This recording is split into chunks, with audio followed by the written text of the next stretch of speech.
यूजिहा नाम का यह लड़का एक छोटी सी दुकान चलाता है। हंटर्स के लिए हर तरह का सामान बेचता है, लेकिन एक बड़ी प्रॉब्लम है। उसके पास हमेशा क्राफ्टिंग मटेरियल्स की कमी रहती है और जो भी थोड़ा बहुत कचरा उसे हंटर्स के डंजन्स क्लियर करने के बाद मिलता है। हाँ, वह अक्सर लो क्वालिटी का कचरा होता है, लेकिन क्या हो अगर चीजें अलग हों? क्या हो अगर उसका अपना डंजन हो जहाँ वह अच्छी क्वालिटी के मटेरियल्स जब चाहे इकट्ठे कर सके? और भी बेहतर, सोचो अगर उसके पास पूरी एक फौज हो ट्रेंड जानवरों की, जो उसके लिए कुछ भी लाए जो उसे चाहिए, अपने मास्टर के लिए मरने तक लड़ने को तैयार, और एक पूरी तरह से तैयार फोर्स में बदल जाए जो किसी को भी कुचल सके, जो उसे धमकाने की हिम्मत करे।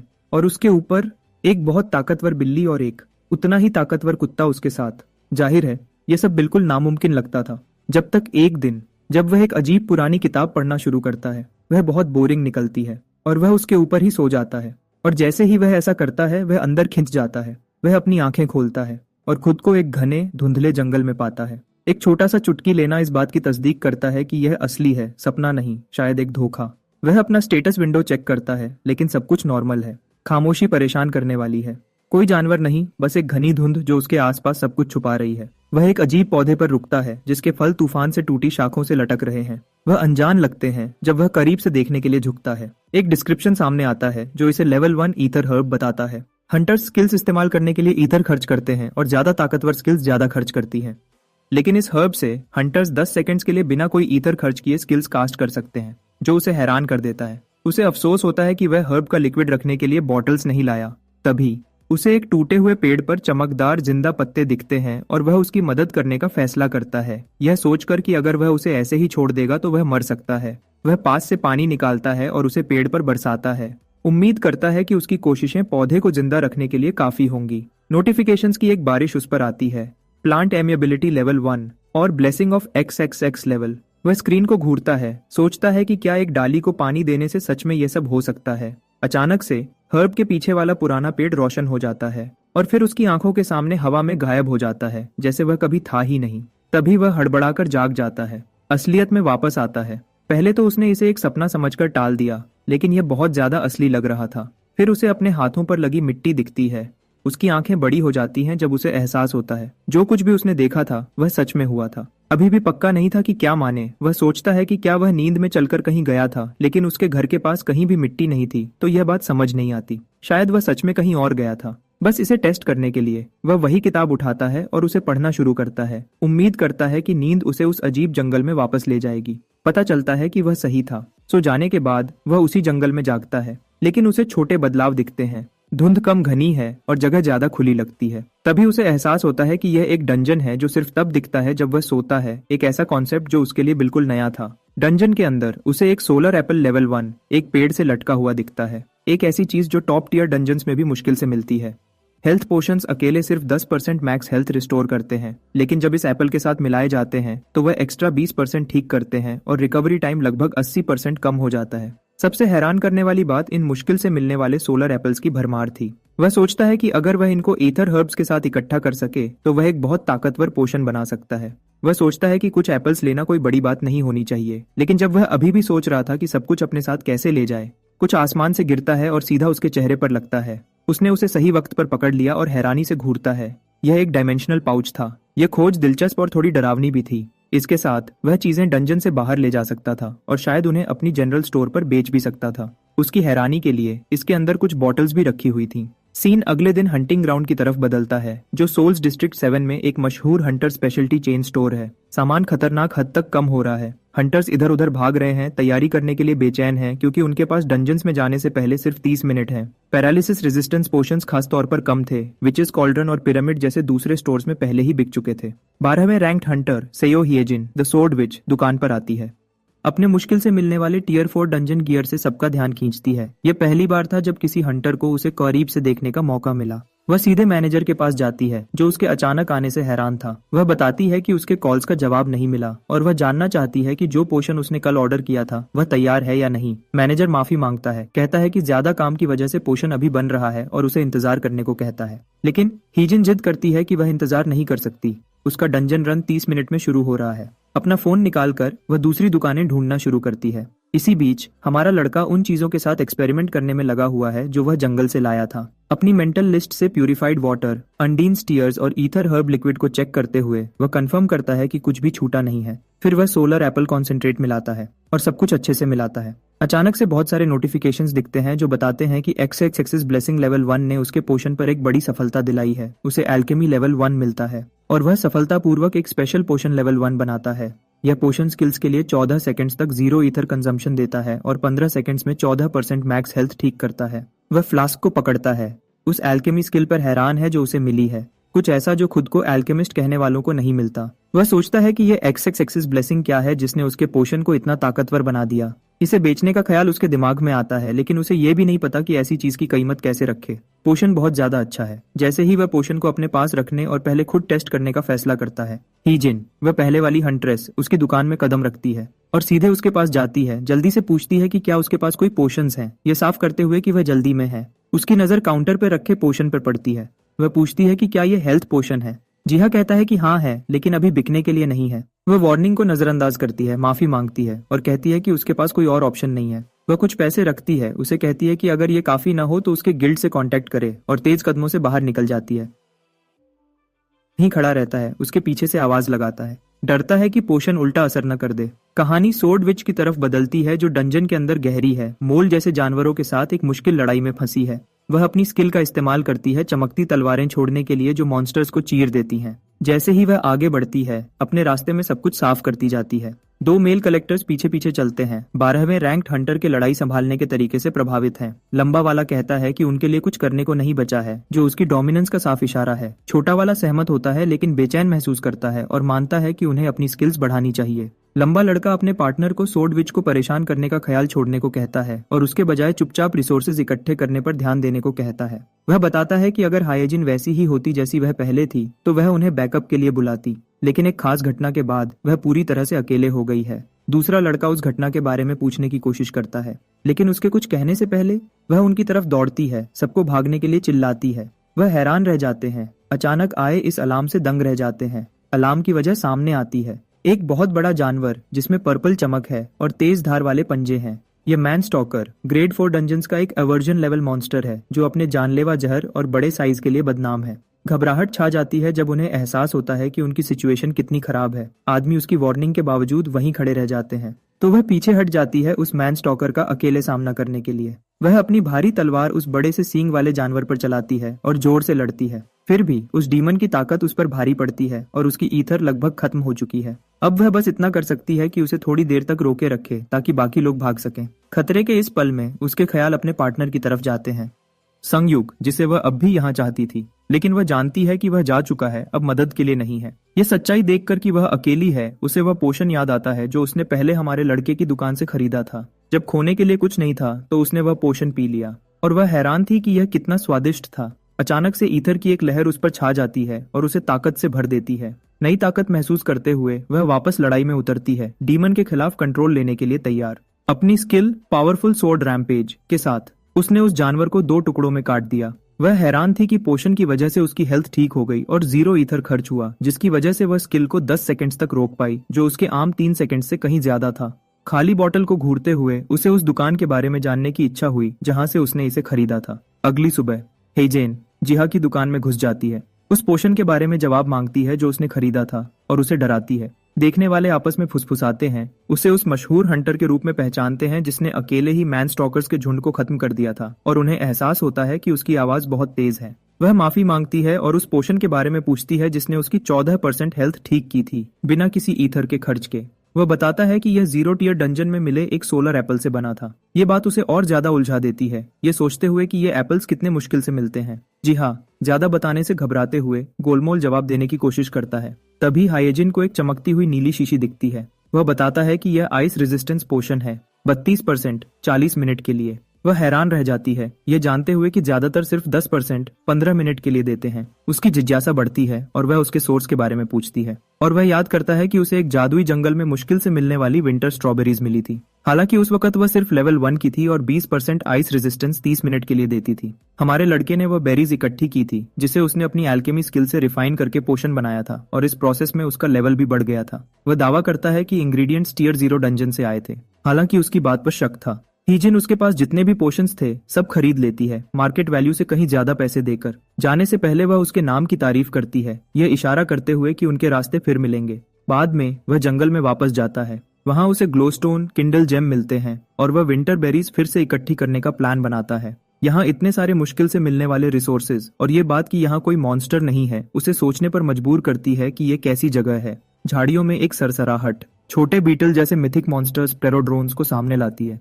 वह उनके साइज से हैरान होता है, लेकिन एक बैरियर उसे आगे बढ़ने से रोकता है। बैरियर के उस पार डेविल एंट्स, बड़े खतरनाक हैजर्ड क्लास के जानवर प्टेरोड्रोन्स से लड़ रहे हैं। एक को मारो तो और आ जाते हैं। हर एक में अवर्जन मॉन्स्टर्स से भी ज्यादा खतरनाक जहर होता है, लेकिन उनका साइज बीटल्स के मुकाबले सही नहीं लगता क्योंकि उन दोनों को एक ही साइज का होना चाहिए। लड़ाई बहुत बुरी हो जाती है जब डेविल एंट्स प्टेरोड्रोन्स पर हावी हो जाते हैं। वह पक्का नहीं था कि वह किससे लड़ रहे हैं, लेकिन देखता है कि वह छोटे जानवर कमजोर पड़ रहे हैं। जैसे ही वह मदद करने की सोचता है, एक प्रॉम्प्ट सामने आता है जो उसके और उसके प्टेरोड्रोन्स के बीच एंट्स के खिलाफ जंग का ऐलान करता है और उससे पूछता है कि क्या वह इसमें शामिल होगा। प्टेरोड्रोन्स को अपना लिखा देखकर वह शामिल होने के लिए मान जाता है और एक वार्निंग प्रॉम्प्ट दिखता है, उसकी तरफ हार रही है। वह एक एसेंस के लिए 3 छोटे बफ्स में से एक चुन सकता है या 2 एसेंस लेबरर्स ब्लेसिंग पर खर्च कर सकता है। बाद वाला चुनकर जिहा प्टेरोड्रोन की ताकत वापस लाता है और वह जल्दी से डेविल एंट्स को हटा देते हैं। लड़ाई के बाद जिहा उन छोटे जानवरों को जंगल की हिफाजत करने के लिए शुक्रिया कहता है। वह इकट्ठे होते हैं और उसे एसेंस स्टोन्स का एक ढेर देते हैं। बैरियर गिर जाता है और इलाके को घेरे हुए धुंध हट जाती है। हालांकि जिहा ने थोड़ी देर के लिए आने का प्लान बनाया था, अब वह जंगल को और आगे एक्सप्लोर करने का फैसला करता है। कहानी हंटर्स नेट की तरफ बदलती है, जो डंजन हंटर्स का हब है जहां सीओ ह्यजिन के बारे में चर्चा हो रही है। द सोर्ड विच वह 12वें नंबर पर है, लेकिन चैट रूम्स उसकी हाल की जीत पर सवाल उठा रहे हैं। एक प्राइवेट चैट में एक लाल बालों वाली औरत ऑनलाइन एक यूजर के साथ सोर्ड विच के बारे में बात करती है। बातचीत में यह पता चलता है कि हायजिन तब से अकेले हंट कर रही है जब से उसका पार्टनर सुंगयुक 3 साल पहले गायब हो गया था। फिर भी यूजर इस बात को टाल देता है, कहता है कि उसे आगे बढ़ना चाहिए। लाल बालों वाली औरत उस ठंडे अनजान लहजे पर गुस्सा हो जाती है, यह जानते हुए कि हायजिन ने सालों तक डंजन्स में तलाश की है। वह ऐसे लापरवाह शब्दों को बर्दाश्त नहीं कर सकती। तभी अचानक चुल ह्युन, उसका गिल्डमेट, इटर्नल फ्लेम गिल्ड का एक मशहूर एल्केमिस्ट, उसके गुस्से को बीच में रोकता है और उसे अपना ख्याल रखने की याद दिलाता है। वह उससे यूजिहा के बारे में जानकारी अपडेट करने को कहती है जो उसने इकट्ठी करने को कहा था। वह बताता है कि दुकान का मालिक सिर्फ एक लो रैंक्ड हंटर है जो सिर्फ मुश्किल से मिलने वाले सोलर एप्पल बेचने के लिए जाना जाता है। वह और ज्यादा डिटेल्स मांगती है और उसे पता चलता है कि सोलर एप्पल ईथर के इस्तेमाल को बहुत कम कर देता है। फिर भी जिहा उसके पोशंस को उनकी असली कीमत से बहुत कम में बेचता है। इन्वेस्टिगेटर को शक है कि वह आदमी या तो उसकी कीमत नहीं जानता या बहुत सीधा है। वह ताजी हवा के लिए बाहर निकलने और खुद यूजिहा से मिलने का फैसला करती है। वह उसे कार ऑफर करता है, लेकिन वह मना कर देती है जब तक वह उसे याद नहीं दिलाता कि वह चाहवा यौन है, इटर्नल फ्लेम की गिल्ड मास्टर। कहानी जिहा की तरफ बदलती है, जो धुंध और बैरियर हटने के बाद जंगल में और अंदर जाता है, लेकिन उसे हवा ठंडी होती हुई महसूस होती है। हालांकि आसपास सब कुछ वैसा ही दिखता है। आगे का इलाका एक खतरनाक दिखने वाली पर्पल एनर्जी से ढका हुआ है। अपनी इंस्टिंक्ट्स पर भरोसा करते हुए जिहा आगे न बढ़ने का फैसला करता है। उठते ही उसे टेरा ड्रोन्स इंतजार करते हुए मिलते हैं, जो उसे ब्लू मिस्ट चेसिंग फ्लावर के बीज देते हैं जो धुंध को साफ करते हैं। उनके बीच एक नया चेहरा देखकर उसे शक होता है कि यह उनका लीडर है और उसे एहसास होता है कि वह उस धुंधले इलाके से आए हैं जहां वह जाने की हिम्मत नहीं कर पाया था। एक प्रॉम्प्ट जिहा से पूछता है, टेरा ड्रोन की क्वीन को बचाने के लिए, तो वह मान जाता है, यह जानते हुए कि वह जंगल की हिफाजत करते हैं। वह पोशंस और रेशंस बनाता है ताकि उसके छोटे साथी लड़ाई के लिए तैयार रहें। फिर वह एक एरिया बफ के बारे में सोचता है ताकि उन्हें डेविल एंट्स के खिलाफ एक फायदा मिल सके, बिल्कुल पहले की तरह। वह प्टेरोड्रोन्स को डेविल एंट के छत्ते की तरफ इकट्ठा करता है, जहां से एंट्स का एक बहुत बड़ा झुंड निकलता है। जैसे ही कीड़े मकोड़ों की फौजें टकराती हैं, प्टेरोड्रोन्स पहले से बेहतर लड़ते हैं। जब तक जिहा एक बीटल को कमजोर पड़ते हुए नहीं देखता, वह एक खास थप्पड़ इस्तेमाल करने के बारे में सोचता है जो उड़ने वाले डेविल एंट्स को हवा से गिरा देता है। हमारा लड़का एक पंख वाले मैसेंजर को टारगेट करता है जो मेन आर्मी को बुलाने की कोशिश कर रहा था और उसे सही वक्त पर हमला करके रोक देता है। इसी बीच हुआई आन जिहा की जनरल स्टोर पर जाती है, उस अफवाह वाले सोलर एप्पल के बारे में जानने के लिए, और इस बात से दिलचस्प थी कि सीओ ह्योजिन यहाँ आने के बाद मैन स्टॉकर को हरा चुकी थी। दुकान बाहर से साधारण दिखती है, लेकिन वह उसके राज खोलने के लिए तैयार थी। दरवाजा बंद पाया ओपन साइन होने के बावजूद वह एक क्लीनर से शेड्यूल के बारे में पूछती है। वह कहता है कि ये कल से खुला नहीं है और मालिक शायद ही कभी आसपास होता है, बिल्कुल भी प्रोफेशनल नहीं है। ये याद करते हुए कि ये वीकेंड्स पर बंद रहता है, उसे शक होता है कि दुकान का मालिक खुद को मुश्किल से मिलने वाला बनाता है और उसे महसूस होता है कि वह जितना दिखाता है उससे कहीं ज्यादा है। जब वह ढूंढ रही थी, जिहा ने अपने लीजन की मदद के लिए पंख वाले डेविल एंट को मार गिराया था। टेरा ड्रोन्स जीत कर वापस आते हैं, अपनी बचाई हुई क्वीन को उठाए हुए। जब क्वीन हिलने की कोशिश करती है, वह उसे ज्यादा जोर न लगाने की चेतावनी देता है। फिर वह एक कॉन्ट्रैक्ट ऑफर करती है, उसे उनका स्पॉन्सर बनाती है बदले में कीमती इनाम और सपोर्ट के लिए। जिहा तुरंत मान जाता है, म्यूचुअल बेनिफिट्स की वजह से उनकी पार्टनरशिप को पक्का करता है। तभी अचानक उसकी आंखों के सामने टेरोड्रोन जनरल एक ताकतवर योद्धा में बदल जाता है। अब उसका टाइटल उस पर बिल्कुल फिट बैठता है। जल्दी ही बीटल्स की एक लाइन एसेंस और ईथर स्टोन्स का एक और बहुत बड़ा ढेर लेकर आती है, जितना उसे कभी चाहिए होगा उससे कहीं ज्यादा। 10 एसेंस और थोड़े से ईथर स्टोन्स काफी होते, लेकिन ग्रुप साफ तौर पर कुछ और सोचता है। जिहा टेरोड्रोन जनरल से मिले बीजों को देखता है। वाइल्ड ग्रेप सीड साधारण लगता है, लेकिन वर्ल्ड ट्री फ्रूट सीड रहस्यमयी लगता है। वह फैसला करता है कि उसका राज्य एक बार बो देने पर खुद ही सामने आ जाएगा और बाकी काम जंगल पर छोड़ देता है। फिर वह पास में एक कैबिन बनाने के बारे में सोचता है। अगली सुबह ह्यूंगनिम की अगुवाई में हंटर्स एक डंजन में घुसते हैं। पक्का थे कि डेविल एंड क्वीन अंदर है। इसके बजाय उन्हें वह पहले ही साफ मिलता है। घोंसला पूरी तरह खाली है, कोई एंट्स नहीं और क्वीन का कोई निशान नहीं। ह्यूंगनिम समझ नहीं पाता कि यह इतनी जल्दी कैसे हो गया, क्योंकि डंजन अभी अभी खुला था, जो उन्हें यह शक करने पर मजबूर करता है कि किसी और ने डंजन क्लियर किया है। लेकिन लीडर इस आइडिया को खारिज कर देता है, उन्हें याद दिलाता है कि क्लियर किए हुए डंजन्स फिर से नहीं खुलते।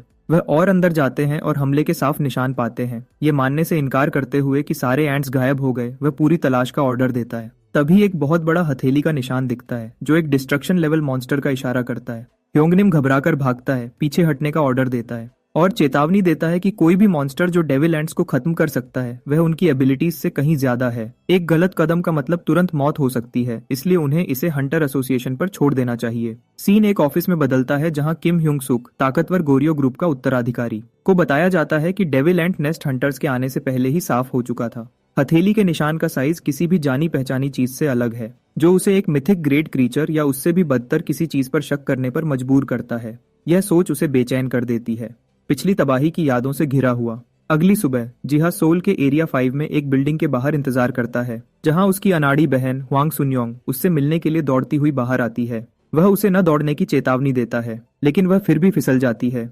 उसे उठाते हुए वह चेक करता है कि क्या वह ठीक है, लेकिन वह उसे तसल्ली देती है, अपने बारे में नहीं बल्कि उस किताब के बारे में जो वह उठाए हुए थी। सून यंग साउथ कोरिया की एक इकलौती ओरिगामी हंटर और एक किताबी कीड़ा जिहा से ब्रेकफास्ट लेती है, जो उनकी दूसरी बहन जूमी ने भेजा था, जबकि उसे एक किताब देती है जो उसने हाल ही में खरीदी थी। वह बताती है कि स्टोर मैनेजर परेशान लग रहा था क्योंकि कस्टमर्स उसे वापस करते रहते थे। जैसे ही वह उसे पलटकर देखता है, किताब चमकने लगती है और एक प्रॉम्प्ट दिखता है। उसे इन्फिनिट स्पेल बुक मिलता है, एक ऐसी चीज जो उसे थंडरबर्ड के फेदर और वेरियस नाम की एक खास इंक का इस्तेमाल करके स्पेल्स लिखने देती है। जी हाँ, अपनी बहन से पूछता है कि क्या यह किताब सिर्फ डिकोर है। वह कहती है कि किताब खाली है और उसमें लिखा नहीं जा सकता था, इसलिए स्टोर ने इसे डिकोर के रूप में बेचा। जिहा खुद उसमें लिखने की कोशिश करता है और एहसास होता है कि वह भी नहीं लिख सकता, जो उससे मिले मैसेज को एक्सप्लेन करता है। उसे एहसास होता है कि उसकी बहन को मैसेज नहीं मिला अगर वह अभी भी इसे डिकोर मानती है। सन यंग को चिंता होती है कि उसे किताब पसंद नहीं आएगी, लेकिन उसका भाई उसे यकीन दिलाता है कि उसे पसंद है और उसे समझदारी से इस्तेमाल करने का वादा करता है, जो उसका मूड अच्छा कर देता है। बाद में अकेले में जिहा स्पेल बुक को टेस्ट करता रहता है, लेकिन अभी भी उसमें लिख नहीं पाता। थंडरबर्ड के फेदर और खास इंक की जरूरत वाले मैसेज को याद करते हुए उसे पता चलता है कि ये पक्षी बहुत बड़े, मुश्किल से मिलने वाले पक्षी हैं, जिनका 25 मीटर का विंग स्पैन होता है और वह दूर, मुश्किल इलाकों से आते हैं। उनका शिकार करने का ख्याल मुश्किल लगता है, तो वह फैसला करता है कि अभी के लिए ये सिर्फ डेकोरेशन रहेगा। जैसे ही वह कुछ एक्सपेक्ट नहीं कर रहा था, अचानक से एक चमक उसके हाथ के गिर्द घूमती है जो किताब पर रखा था। उसे 2 एबिलिटीज देती है, नाइस हैंडराइटिंग लेवल 1 और एंशिएंट मैजिक लेवल 1। वह थोड़ी देर के लिए हैरान रह जाता है, कोई तुरंत बदलाव नहीं देखता, लेकिन उसे शक होता है कि उनका कोई खास मतलब हो सकता है। वह अपनी नई ट्रेड को ट्राई करता है, हैरान होता है कि उसकी पहले की गंदी हैंडराइटिंग अब बिल्कुल साफ दिखती है। हालांकि यह अभी भी उसे इन्फिनिट स्पेल बुक पर लिखने नहीं देता। बाहर अचानक हुई गड़बड़ उसकी अटेंशन खींचती है। एक गेट दिखता है जो एक ग्रासलैंड वैली में एक रैंक 0 डंजन को दिखाता है, जिसका एक ही मकसद है, 1 घंटे के अंदर एक थंडरबर्ड का फेदर निकालना, जहां सिर्फ लेबरर्स ही घुस सकते हैं। जिहा को शक होता है कि उसकी हैंडराइटिंग ट्रेट ने गेट को ट्रिगर किया है, लेकिन उसकी खतरनाक ऑरा के बावजूद उसे भरोसा है कि रैंक 0 डंजन संभालने लायक होगा। अंदर कदम रखते ही उसका स्वागत हरे भरे झरने और शांत खूबसूरती करती है, जब तक एक बहुत बड़ी परछाई ऊपर से नहीं गुजर जाती। ऊपर देखते हुए उसे थंडरबर्ड दिखता है, बहुत बड़ा और चमकदार, जिसके पंख आसमान में फैले हुए हैं। पक्षी के बिल्डिंग जितने बड़े साइज से हैरान होकर जीहा सोचता है कि वह उसका शिकार कैसे कर सकता है। जब तक नरम पंख ऊपर से नीचे नहीं गिरते, उसे एहसास होता है कि उसे बस उन्हें इकट्ठा करना है।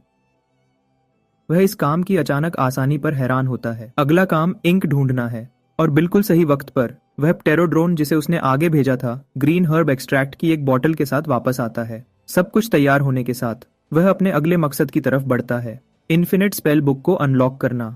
थंडरबर्ड फेदर और स्पेशल इंक का इस्तेमाल करके वह पहली बार लिखता है। सुनहरे रून्स निकलते हैं हवा में घूमते हुए। उससे पहले कि वह पास के एक पेड़ में खुद को खोद ले, उसे एहसास होता है कि उसने अभी अभी देखा है एक रून वर्ड का बनना। सीन जिहा की तरफ बदलता है, जो एक पुरानी कहानी याद करता है। एक बड़े पेड़ ने एक पुरानी जाति को 4 ताकतवर स्पेल्स सिखाए थे, क्रिएशन, हार्मनी, चेंज और डिस्ट्रक्शन। उन्हें कंट्रोल करने के लिए पुराने लोगों ने रून वर्ड्स बनाए थे, जादुई लिखावटें जो स्पेल्स को स्टेबल बनाती थीं। अपनी दुकान में उसे एक किताब मिलती है जो बताती है कि वर्ल्ड ट्री ने इंसानों को मैजिक दिया था, जिसे सिर्फ रून वर्ड्स का इस्तेमाल करके ही सुरक्षित रूप से इस्तेमाल किया जा सकता था। उसे यह कभी नहीं मिले थे और वह सोचता है कि क्या आज कोई उनका इस्तेमाल करता है। रून वर्ड्स पेड़ पर तब दिखते हैं जब स्पेल बुक की शर्तें पूरी हो जाती हैं। फिर भी वह उलझा हुआ है कि वह किताब में खुद क्यों नहीं दिखे। वह खोदे हुए पेड़ को उस पेड़ के रूप में पहचानता है जिसे उसने ड्रीम फॉरेस्ट में पहली बार घुसते वक्त लगाया था।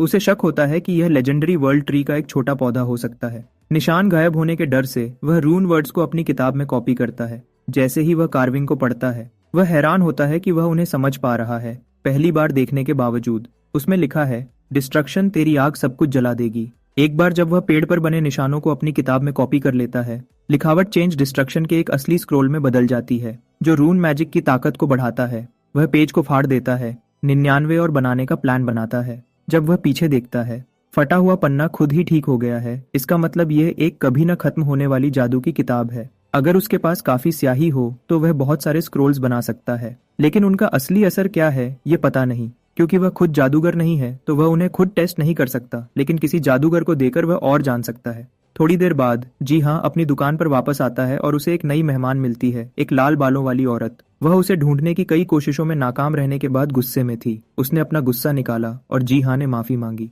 एक झलक देखने के बाद उसने उसे आम इंसान समझा, जैसा उसके गिल्ड मेंबर चोल ह्योन ने कहा था। उसकी तेज नजर से जी हाँ को बेचैनी हुई। उसे लगा वह गुस्से में है, लेकिन वह असल में यह सोच रही थी कि उसकी असली दिलचस्पी जी हाँ में नहीं है, बल्कि उन खास चीजों में है जो वह बेचता है। थोड़ी देर रुकने के बाद उसने उसे अपना कार्ड दिया। उसने अपना नाम चा ह्वायोन बताया, जो इटर्नल फ्लेम गिल्ड की लीडर थी। उसने उसकी दुकान में अफवाह वाले खास आइटम्स के बारे में पूछा और जी हाँ ने तुरंत समझ लिया कि उसका मतलब सोलर एप्पल या विंटर स्ट्रॉबेरी पोशंस से है, जो हाल ही में बहुत मशहूर हुए हैं। उसकी तकलीफ के लिए जी हाँ ने कुछ आइटम्स मुफ्त में देने की पेशकश की। वह हैरान थी क्योंकि ऐसी खास पोशंस इतनी आसानी से नहीं मिलती और वह उसे मुफ्त में दे रहा था। लेकिन जब उसने अपना स्टॉक चेक किया तो उसे पता चला कि उसके पास कुछ नहीं है, जो उसके साथ पहली बार हुआ था। यह प्टेरोड्रोन्स और इन्फिनिट स्पेलबुक की वजह से हुई हाल की परेशानियों के कारण हुआ था। जी हाँ शर्मिंदा हुआ। उसने माफी मांगी और अगले दिन तक आइटम्स तैयार रखने का वादा किया। हुएन थोड़ी निराश थी और सोच रही थी कि वह अच्छा है या सिर्फ नादान। उसने उसकी माफी कबूल की और इंतजार करने को मान गई। लाल बालों वाली औरत जाने लगी। निराश थी क्योंकि वह उसी दिन उसकी पोशंस ट्राई करना चाहती थी। तभी जीहा को याद आया कि वह एक आग की जादूगर है, तो उसने जल्दी से एक आग का स्क्रोल दिया जो उसने बनाया था, एक सैंपल के तौर पर। वह नहीं चाहता था कि वह खाली हाथ जाए। उसने स्क्रोल अदब से ले लिया, उसे खोला और उसमें आग का जादू मिला। उसे टेस्ट करने के बाद उसने उस जादू की तारीफ की। जब वह जगह जाने लगी, उसने उसकी चमकती हुई छड़ी देखी। हैरान था कि क्या जादू की वजह से ऐसा हुआ। उसके बाद ह्वायोन ने अपनी गिल्ड को स्पाइडर डंजन में ले गई और जल्दी से एक सेंटिनल स्पाइडर को हरा दिया। उसने उन्हें आगे बढ़ने का हुक्म दिया और होशियार रहने को कहा। जब उसने अपनी छड़ी उठाई तो उसने अपनी ताकत बढ़ती हुई महसूस की। उसमें लगा रूनस्टोन तेज चमक रहा था। उसकी टीम से अचानक मिली चेतावनी ने उसे बताया कि उस पर जहर का हमला होने वाला है। वह बिना किसी नुकसान के उससे बच गई और उसने अंधेरे में छुपी हुई कई चमकती आंखें देखीं। उनकी रिपोर्ट से कहीं ज्यादा दुश्मन थे। खतरे को पहचानते हुए उसके साथी ने गलती के लिए माफी मांगी और वापस जाकर दोबारा तैयार होने का सुझाव दिया। लेकिन गिल्ड लीडर अपनी जगह पर अडिग रही, अपनी ताकत पर भरोसा था और खतरों के बावजूद आगे बढ़ने का फैसला किया। उसने अपनी छड़ी जलाई और आग का तेज हमला किया, अपने रास्ते में सब कुछ जला दिया। उसकी गिल्ड के मेंबर्स उसके जादू की ताकत देखकर हैरान थे, सोच रहे थे कि वह कितनी बेहतर हो गई है और मजाक कर रहे थे कि इस तरह तो वह पूरा डंजन अकेले ही साफ कर सकती है। आग शांत हो गई और ह्वायोन उस ताकत से हैरान थी जो उसने इस्तेमाल की थी। सोच रही थी कि क्या यह जीहा के स्क्रोल से आई थी। अगली सुबह जीहा अपनी दुकान पर सोलर एप्पल और विंटर स्ट्रॉबेरी पोशंस तैयार करता है। हुएन के जल्दी आने की वजह से उन्हें जल्दी जल्दी पैक कर रहा था। वह तभी आई जब वह काम खत्म कर रहा था। इस बार उसके साथ एक और इंसान था। औरत ने उसे कैश से भरा एक ब्रीफकेस दिया। स्क्रोल मुफ्त में लेने पर उसे शर्मिंदगी हो रही थी, खासकर इसलिए क्योंकि उसकी ताकत ग्रेड एस आइटम्स से भी ज्यादा थी। उसकी कम दामों को देखकर उसने सोचा कि उसे पैसे की परवाह नहीं है। जी हाँ, थोड़ी देर के लिए इतनी बड़ी रकम देखकर घबरा गया। उसने साफ किया कि वह पैसे की कदर करता है, लेकिन इतनी उदारता की उम्मीद नहीं थी। हुआयोन ने उस शक्तिशाली स्क्रोल के पैसे देने पर जोर दिया। उसे चीट ग्रेड कहा, जिसने जीहा के स्पेलबुक की कीमत पर यकीन को पक्का किया। उसने जरूरत पड़ने पर पैसे ट्रांसफर करने की पेशकश की, लेकिन उसने अदब से मना कर दिया। इसे देर के लिए माफी के तौर पर बताया। अंदर ही अंदर वह जानता था कि वह इस पेमेंट के लायक नहीं है, क्योंकि उसका असली मकसद उससे उस स्क्रोल को टेस्ट करवाना था जो अभी तक साबित नहीं हुआ था। उसने उसे चेताया कि अच्छाई पल भर में बेवकूफी बन सकती है, जिसने उसके साथी को परेशान कर दिया। उसने उसकी तुलना सोने के अंडे देने वाली हंस से की। उन्हें मुफ्त में देना सिर्फ शिकारियों को बुलाना होगा। उसने जी हाँ की एबिलिटीज को हंस के सोने के अंडों से जोड़ा कि वह कमाल की हैं, लेकिन शिकारियों की दुनिया में खतरनाक भी हैं। हुआयोन अपने असली मुद्दे पर वापस आई। उसे इटर्नल फ्लेम गिल्ड में शामिल होने का न्योता दिया। यह अचानक मिली पेशकश उसे हैरान कर देती है, और उसने जल्दी से अपनी पहले की बेबाकी के लिए माफी मांगी। उसे यकीन दिलाया कि उसकी गिल्ड भरोसेमंद है। गिल्ड लीडर ने खुद कैश लाने की बात मानी ताकि वह अपनी गिल्ड की उसे इनाम देने की कमिटमेंट दिखा सके। हालांकि जी हाँ उनकी शोहरत जानता था, फिर भी उसने उनकी कोशिशों की तारीफ की। गिल्ड के सपोर्ट पर जोर देते हुए उसने चुल ह्युन को इंट्रोड्यूस किया, जो उनका चीफ एल्केमिस्ट था, और जीहा को बहुत सारे रिसर्च कोलैबोरेशंस का वादा किया। उन्होंने उसे एक खास सैलरी और फायदे देने का यकीन दिलाया, शुरू से ही एक ऊंची पोस्ट के साथ। शुक्रगुजार होते हुए भी उसने पेशकश ठुकरा दी, जिसे उसने गलत समझा और अपने साथी को कॉन्ट्रैक्ट बनाने को कहा। जब उसकी इनकार उसके दिमाग में बैठी तो वह हैरान रह गई। पूछने लगी कि उसने इतनी अच्छी शर्तों को क्यों ठुकरा दिया। उसने समझाया कि यह पेशकश उसे बहुत ज्यादा लग रही है और उसे लगता है कि दूसरे लोग ज्यादा बेहतर हैं, लेकिन उसकी यह सादगी उसे और भी परेशान कर देती है। उसने माना कि उसने एक कम रैंक वाले हंटर के तौर पर शुरुआत की थी, जिसके पास कोई खास शक्ति नहीं थी। उसकी खास आइटम्स बनाने की एबिलिटी किस्मत, हालात और एक अच्छे दोस्त की वजह से है। उसे शक है कि उसकी स्किल्स ज्यादा देर तक नहीं रहेंगी और वह अपनी दुकान से जुड़ा रहना पसंद करता है। उसकी गिल्ड मेंबर ने उसके फैसले का सम्मान करने को कहा। उसकी गिल्ड मेंबर को लगा कि जी हाँ आसानी से नहीं मानेगा, और उसने उसके फैसले का सम्मान करने को कहा। हमारा लड़का उन्हें यकीन दिलाता है कि वह होशियार रहेगा और उनकी सलाह मानेगा, और उस पोषण के लिए उससे ज्यादा पैसे लेगा जो उसने रिजर्व की थी। इनकार से बेचैन होते हुए भी उसने उसे चेताया कि किसी मुश्किल में उसे इसका अफसोस न हो। उसने गिल्ड को यकीन दिलाया कि वह महफूज है, अपनी जादुई हमिंग बेल की वजह से, एक फूल जो उसे खतरे से आगाह करता है। कहानी फिर बदलती है, यह बताते हुए कि कैसे गेट्स ने दुनिया बदल दी है। प्रकृति खत्म हो रही है, राक्षस समुद्री किनारों और समुद्रों पर छा गए हैं, और पहाड़ और घाटियां भी कम शरण देती हैं। फिर भी सपनों के जंगल में जीहा को एक खास शरण मिलती है। एक शांत समुद्री किनारे का मजा ले रहा था, जो उसे हैरान कर रहा था, क्योंकि उसने यहाँ सिर्फ जंगल की उम्मीद की थी। जब वह आराम कर रहा था तो सोच रहा था कि क्या वह दुकान का मालिक बनने के लायक है। उसने अपनी दुकान पर ज्यादा ध्यान देने की उम्मीद की थी, लेकिन वायन से मुलाकात ने उसे थका दिया था। आराम की तलाश में वह अपनी किताबों के साथ एक आग के पास बैठ गया। तभी उसे एहसास हुआ कि वह एक बात भूल गया था। अनचाहे मेहमान कभी भी आ सकते हैं, जैसे वह रहस्यमयी सफेद बिल्ली जो उसे जल्दी ही मिलती है। 2 घंटे पहले जी हाँ एक आग के पास आराम कर रहा था, लहरों की आवाज सुन रहा था, जो अब आम बात नहीं थी क्योंकि समुंदर खतरनाक हो गए थे। तभी उसने दूसरों को यहाँ लाने के बारे में सोचा। उसे एक हल्की बिल्ली जैसी आवाज सुनाई दी, जंगली लेकिन नरम। उसने देखा कि उसकी हमिंग बेल प्लांट शांत थी, तो उसे पता चल गया कि यह कोई खतरा नहीं है। तभी एक प्टेरोड्रोन दिखा, उसे उस जगह तक ले गया। एक बड़ी सफेद बिल्ली जिसका नाम एक्टस था, कमजोर और जख्मी लग रही थी। उसे नर्मता से उठाते हुए उसने सोचा कि क्या कोई पोषण मदद कर सकती है। जब उसने उस जीव को गोद में लिया, टेरोड्रोम से एक हल्की सरगोशी उसकी नजर को मोड़ दिया, कई और प्टेरोड्रोन्स की तरफ जो मछलियां लिए हुए थे। जब उसने पूछा कि क्या वह एक्टस की देखभाल कर रहे थे, उनकी सोच ने उसे प्रभावित किया और उसने अगले बार और खाना लाने का वादा किया। सीन फिर से वर्तमान में बदल जाता है। जीहा को सुकून मिला जब उसने देखा कि एक्टिस पोषण पर अच्छा असर कर रही है। बिल्ली जो पहले कांप रही थी, अब शांति से सो रही थी।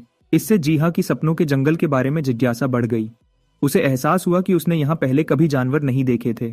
जब एक्टस ने अपनी आंखें खोली, जब जीहा ने नर्मता से उसका सर थपथपाया, उसने माफी मांगी, लेकिन बिल्ली ने नर्मता से घुरघुर किया। उसकी प्यारी सी शक्ल देखकर उसने उसे गले लगा लिया और उसका नाम बदलने का फैसला किया, बायोम। उसकी शेर जैसी शक्ल से प्रभावित होकर जीहा बेआम को अपनी दुकान पर ले आता है, जहां ग्राहक तुरंत उस जादुई जीव पर फिदा हो जाते हैं और उसके बारे में पूछने लगते हैं। उसने समझाया कि उसे वह एक डंजन में मिला था और वह उसे अपने साथ ले आया क्योंकि उसके पास और कहीं जाने की जगह नहीं थी। जब एक ग्राहक ने बायोम को सहलाने की कोशिश की, बिल्ली ने उसे खरोंच दिया। जीहा ने जल्दी से माफी मांगी और समझाया कि बिल्ली शर्मीली है। उसने देखा कि वह सिर्फ उसे ही प्यार दिखाती है, जिसकी वजह से वह दूसरों से डरती है। वह सोचने लगा कि क्या उसे दुकान में रखना अच्छा ख्याल है, लेकिन उसे घर पर अकेला छोड़ना भी बेहतर नहीं था।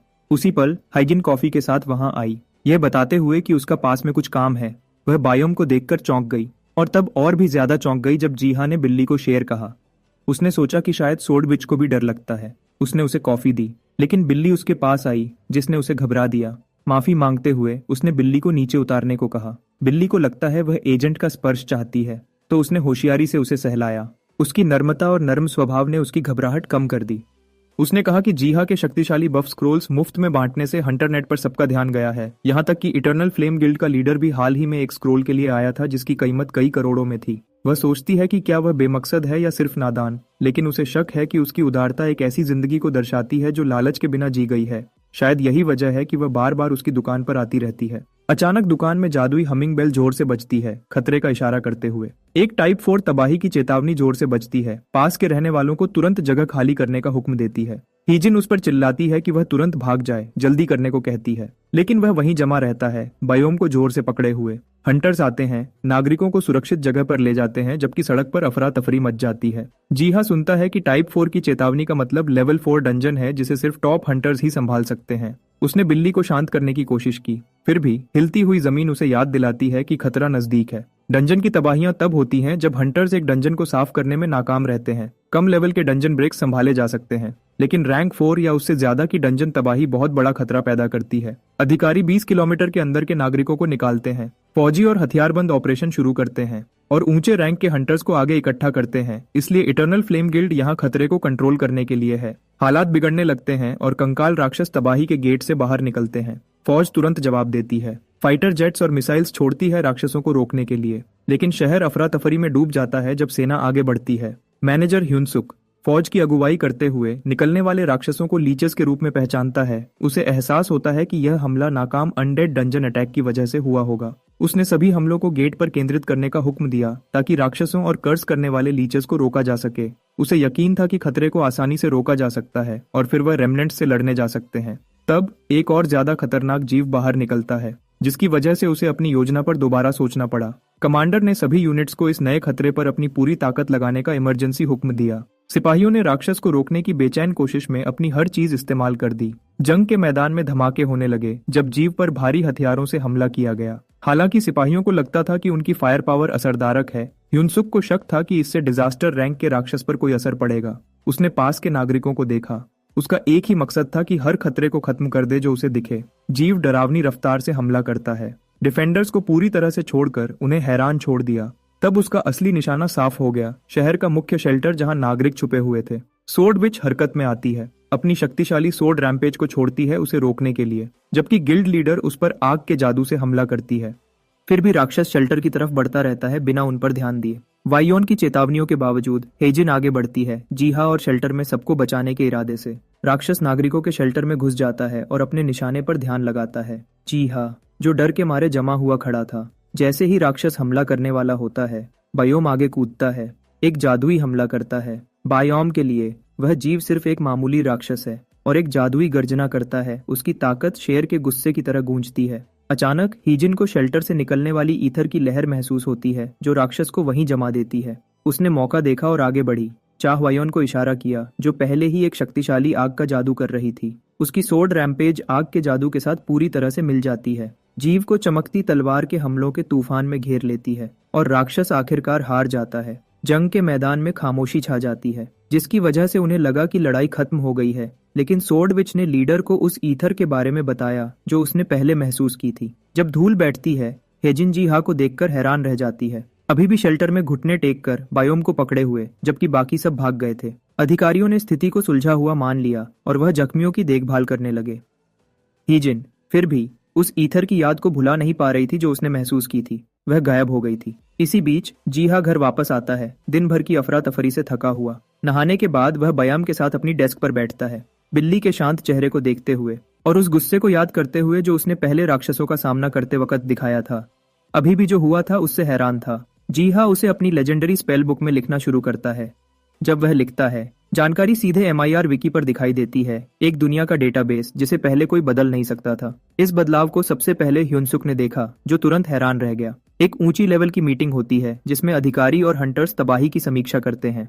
उन्होंने इस बात की पुष्टि की कि ईथर वेव ने बहुत बड़े एनर्जी बदलाव पैदा किए, फिर भी उनके हंटर्स आखिरी हमले के जिम्मेदार नहीं थे। खुशकिस्मती से अनचाहे ईथर एक्सप्लोजन ने खतरे को और तबाही मचाने से पहले ही खत्म कर दिया। उनमें से एक ने सुझाव दिया कि यह किसी इंसान की वजह से नहीं बल्कि एक घटना की वजह से हुआ होगा। उनका ध्यान फिर MIR विकी पर जाता है, जो इस घटना के दौरान पहली बार अपडेट हुआ था। ग्रुप को एहसास होता है कि किसी बहुत ज्यादा ताकतवर इंसान ने राक्षस को डराया था और जानकारी तुरंत फोरम पर दिखाई दी। हायोजन इस बात पर जोर देता है कि राक्षस को भगाने वाला इंसान शेल्टर में मौजूद था और उसके पास खास शक्तियां हो सकती हैं। हुयन ने आगे कहा कि कई गवाहों ने ईथर एक्सप्लोजन के दौरान बिल्ली की आवाज सुनी थी और जी हाँ, एक स्नो लेपर्ड जैसी बिल्ली के साथ शेल्टर के अंदर था। नतीजे के तौर पर हुआन ग्रुप को जी हाँ की दुकान पर ले जाता है, बिल्ली को देखने पर जोर देते हुए। जी हाँ उनके उत्साह से बेचैन था, उन्हें चेताया कि अगर वह बहुत ज्यादा एग्रेसिव हुए तो बायोम डरकर भाग सकती है। तभी बियोम काउंटर पर कूदता है और अंगड़ाई लेता है, तुरंत सबका ध्यान अपनी तरफ खींच लेता है।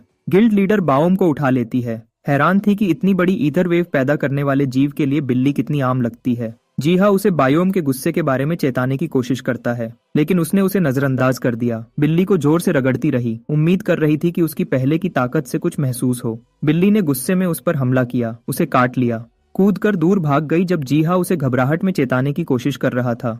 बात बदलती है जब हायजिन शेल्टर की घटना का जिक्र करती है, यह बताते हुए कि राक्षस के पीछे हटने से ठीक पहले बिल्ली की आवाजें सुनी गई थी और जीहा अपनी बिल्ली के साथ वहां मौजूद था। बियोम जीहा पर हमला करता है, उसके बालों को खरोंचता है, जिसकी वजह से ह्यूनसुक को रिपोर्ट की सच्चाई पर शक होता है। हालांकि वह अभी भी जीहा को रिक्रूट करना चाहता है, उसने फैसला किया कि अभी सही वक्त नहीं है। ह्वायांग को पहले ही इनकार कर दिया गया है और उसका इटर्नल फ्लेम गिल्ड से मुकाबला करने का कोई इरादा नहीं है। वह उसे कोई ऑफर दिए बिना जाने लगता है और ह्वायोन उसके पीछे भागती है, भड़बड़ाती है कि वह भी उसे इनकार होते देखना चाहती थी। हीजिन जीहा को अदब से अलविदा कहती है और उनके पीछे चली जाती है। रात होने तक जीहा जंगल में वापस आता है और एक किताब पढ़ना शुरू करता है। उसे गहना कॉन्टिनेंट का नाम मिलता है, एक ऐसा नाम जो उसे पहले सुनी हुई किसी चीज की हल्की याद दिलाता है। किताब में कॉन्टिनेंट का एक पूरा नक्शा दिखाया गया है, यह बताते हुए कि कैसे कई जातियां एक बड़े पेड़ के नीचे एक साथ रहती थीं। यह बताती है कि पेड़ ने गहना की रक्षा के लिए प्रकृति के देवताओं को बनाया था। जीहा एक प्रकृति देवता की तस्वीर देखकर थम जाता है, एक सफेद बिल्ली जिसके काले धब्बे थे, जिसे नेचर्स रेजिंग फैंग कहा गया था। हालांकि बायाम आम लगती है। ईथर एक्सप्लोजन की याद उसे यकीन दिलाती है कि उसकी बिल्ली जैसी दिखती है उससे कहीं ज्यादा हो सकती है, शायद एक प्रकृति देवता। उसे एहसास होता है उसके सपनों का पेड़ शायद लेजेंडरी वर्ल्ड ट्री है। सब कुछ समझ में आ जाता है। यह एहसास कि पेड़ उसे एक मकसद दे रहा था, वह लेबरर क्लास जो उसने हासिल की, टेरोड्रोन्स की मदद करना और बियोम को बचाना, यह सब वर्ल्ड ट्री के आशीर्वाद से जुड़े हुए हैं। उसी पल उसकी स्पेल बुक चमक उठी और खुल गई। एक नया स्टेटस विंडो दिखाई देता है। उसकी क्लास को XXX का वर्कर बताता है, जिसमें XXX का आशीर्वाद की खासियत है और प्लांट और एनिमल टेमिंग के साथ साथ एल्केमी की स्किल्स भी दिखाता है।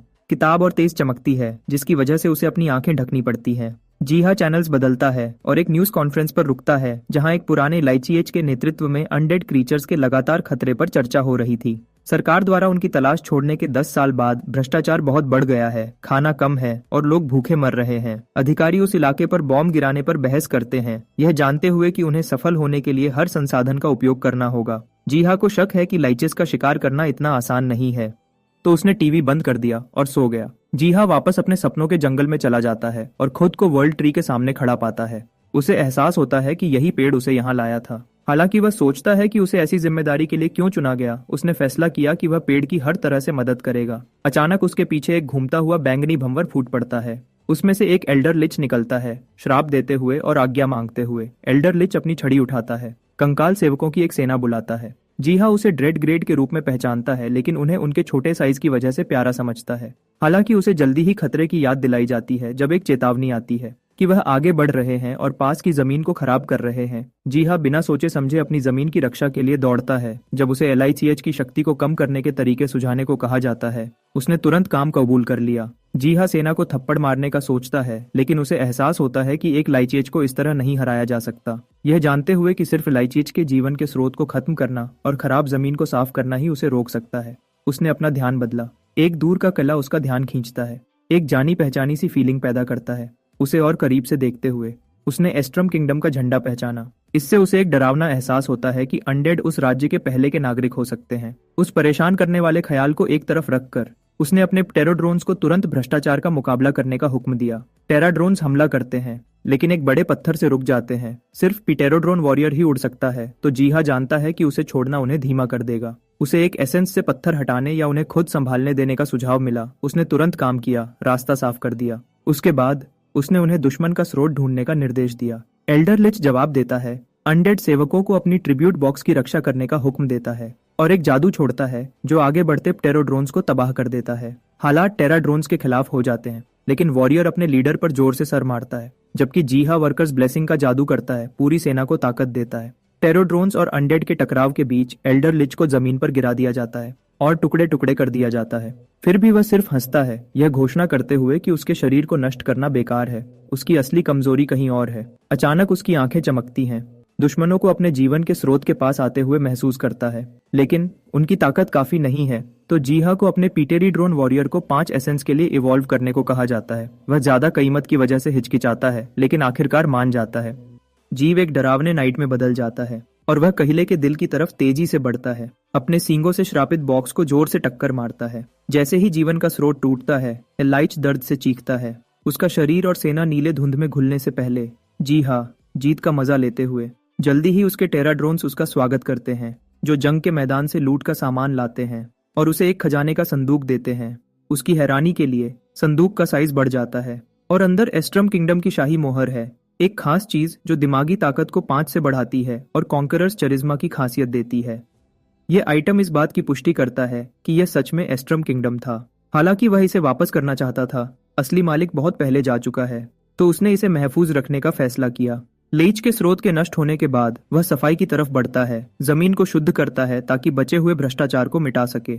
अनडेड के अवशेष उसके छोटे मददगारों द्वारा जंगल में ले जाते हैं और तुरंत धूल में बदल जाते हैं, उसकी शंका की पुष्टि करते हुए कि जंगल उसे गलाएगा। उसकी टेराड्रोन नाइट स्याही के साथ वापस आती है, उसे एक स्क्रोल लिखने को कहती है। जीहा मना कर देता है, रून वर्ड के बिना यह बेकार है, लेकिन तब जैसे जरूरत का जवाब देते हुए हवा में रून वर्ड्स बन जाते हैं। उसने जमीन को उसकी असली हालत में वापस लाने का जादू लिखा, जबकि वह सोच रहा था कि इसे कैसे किया जाए। बेओम उसकी पीठ पर कूदता है, उसे ध्यान भटकाता है। जब जीहा अपनी बिल्ली के साथ खेल रहा होता है, टेराड्रोन नाइट उसकी स्पेल बुक से नया लिखा हुआ पन्ना फाड़ देता है। उसकी जगह पर एक हार्मनी स्क्रोल दिखाई देता है जो खराब जमीन को साफ और ठीक कर सकता है। टेराड्रोन स्क्रोल छीन लेता है और गायब हो जाता है। जीहा को आसपास देखते हुए छोड़ देता है, सोचता है कि वह कहाँ गायब हो गया। थोड़ी देर बाद लीचेस जिरिसन की जमीन पर फिर से उठते हैं, श्राप देते हुए और जमीन पर अपना हक जताते हुए।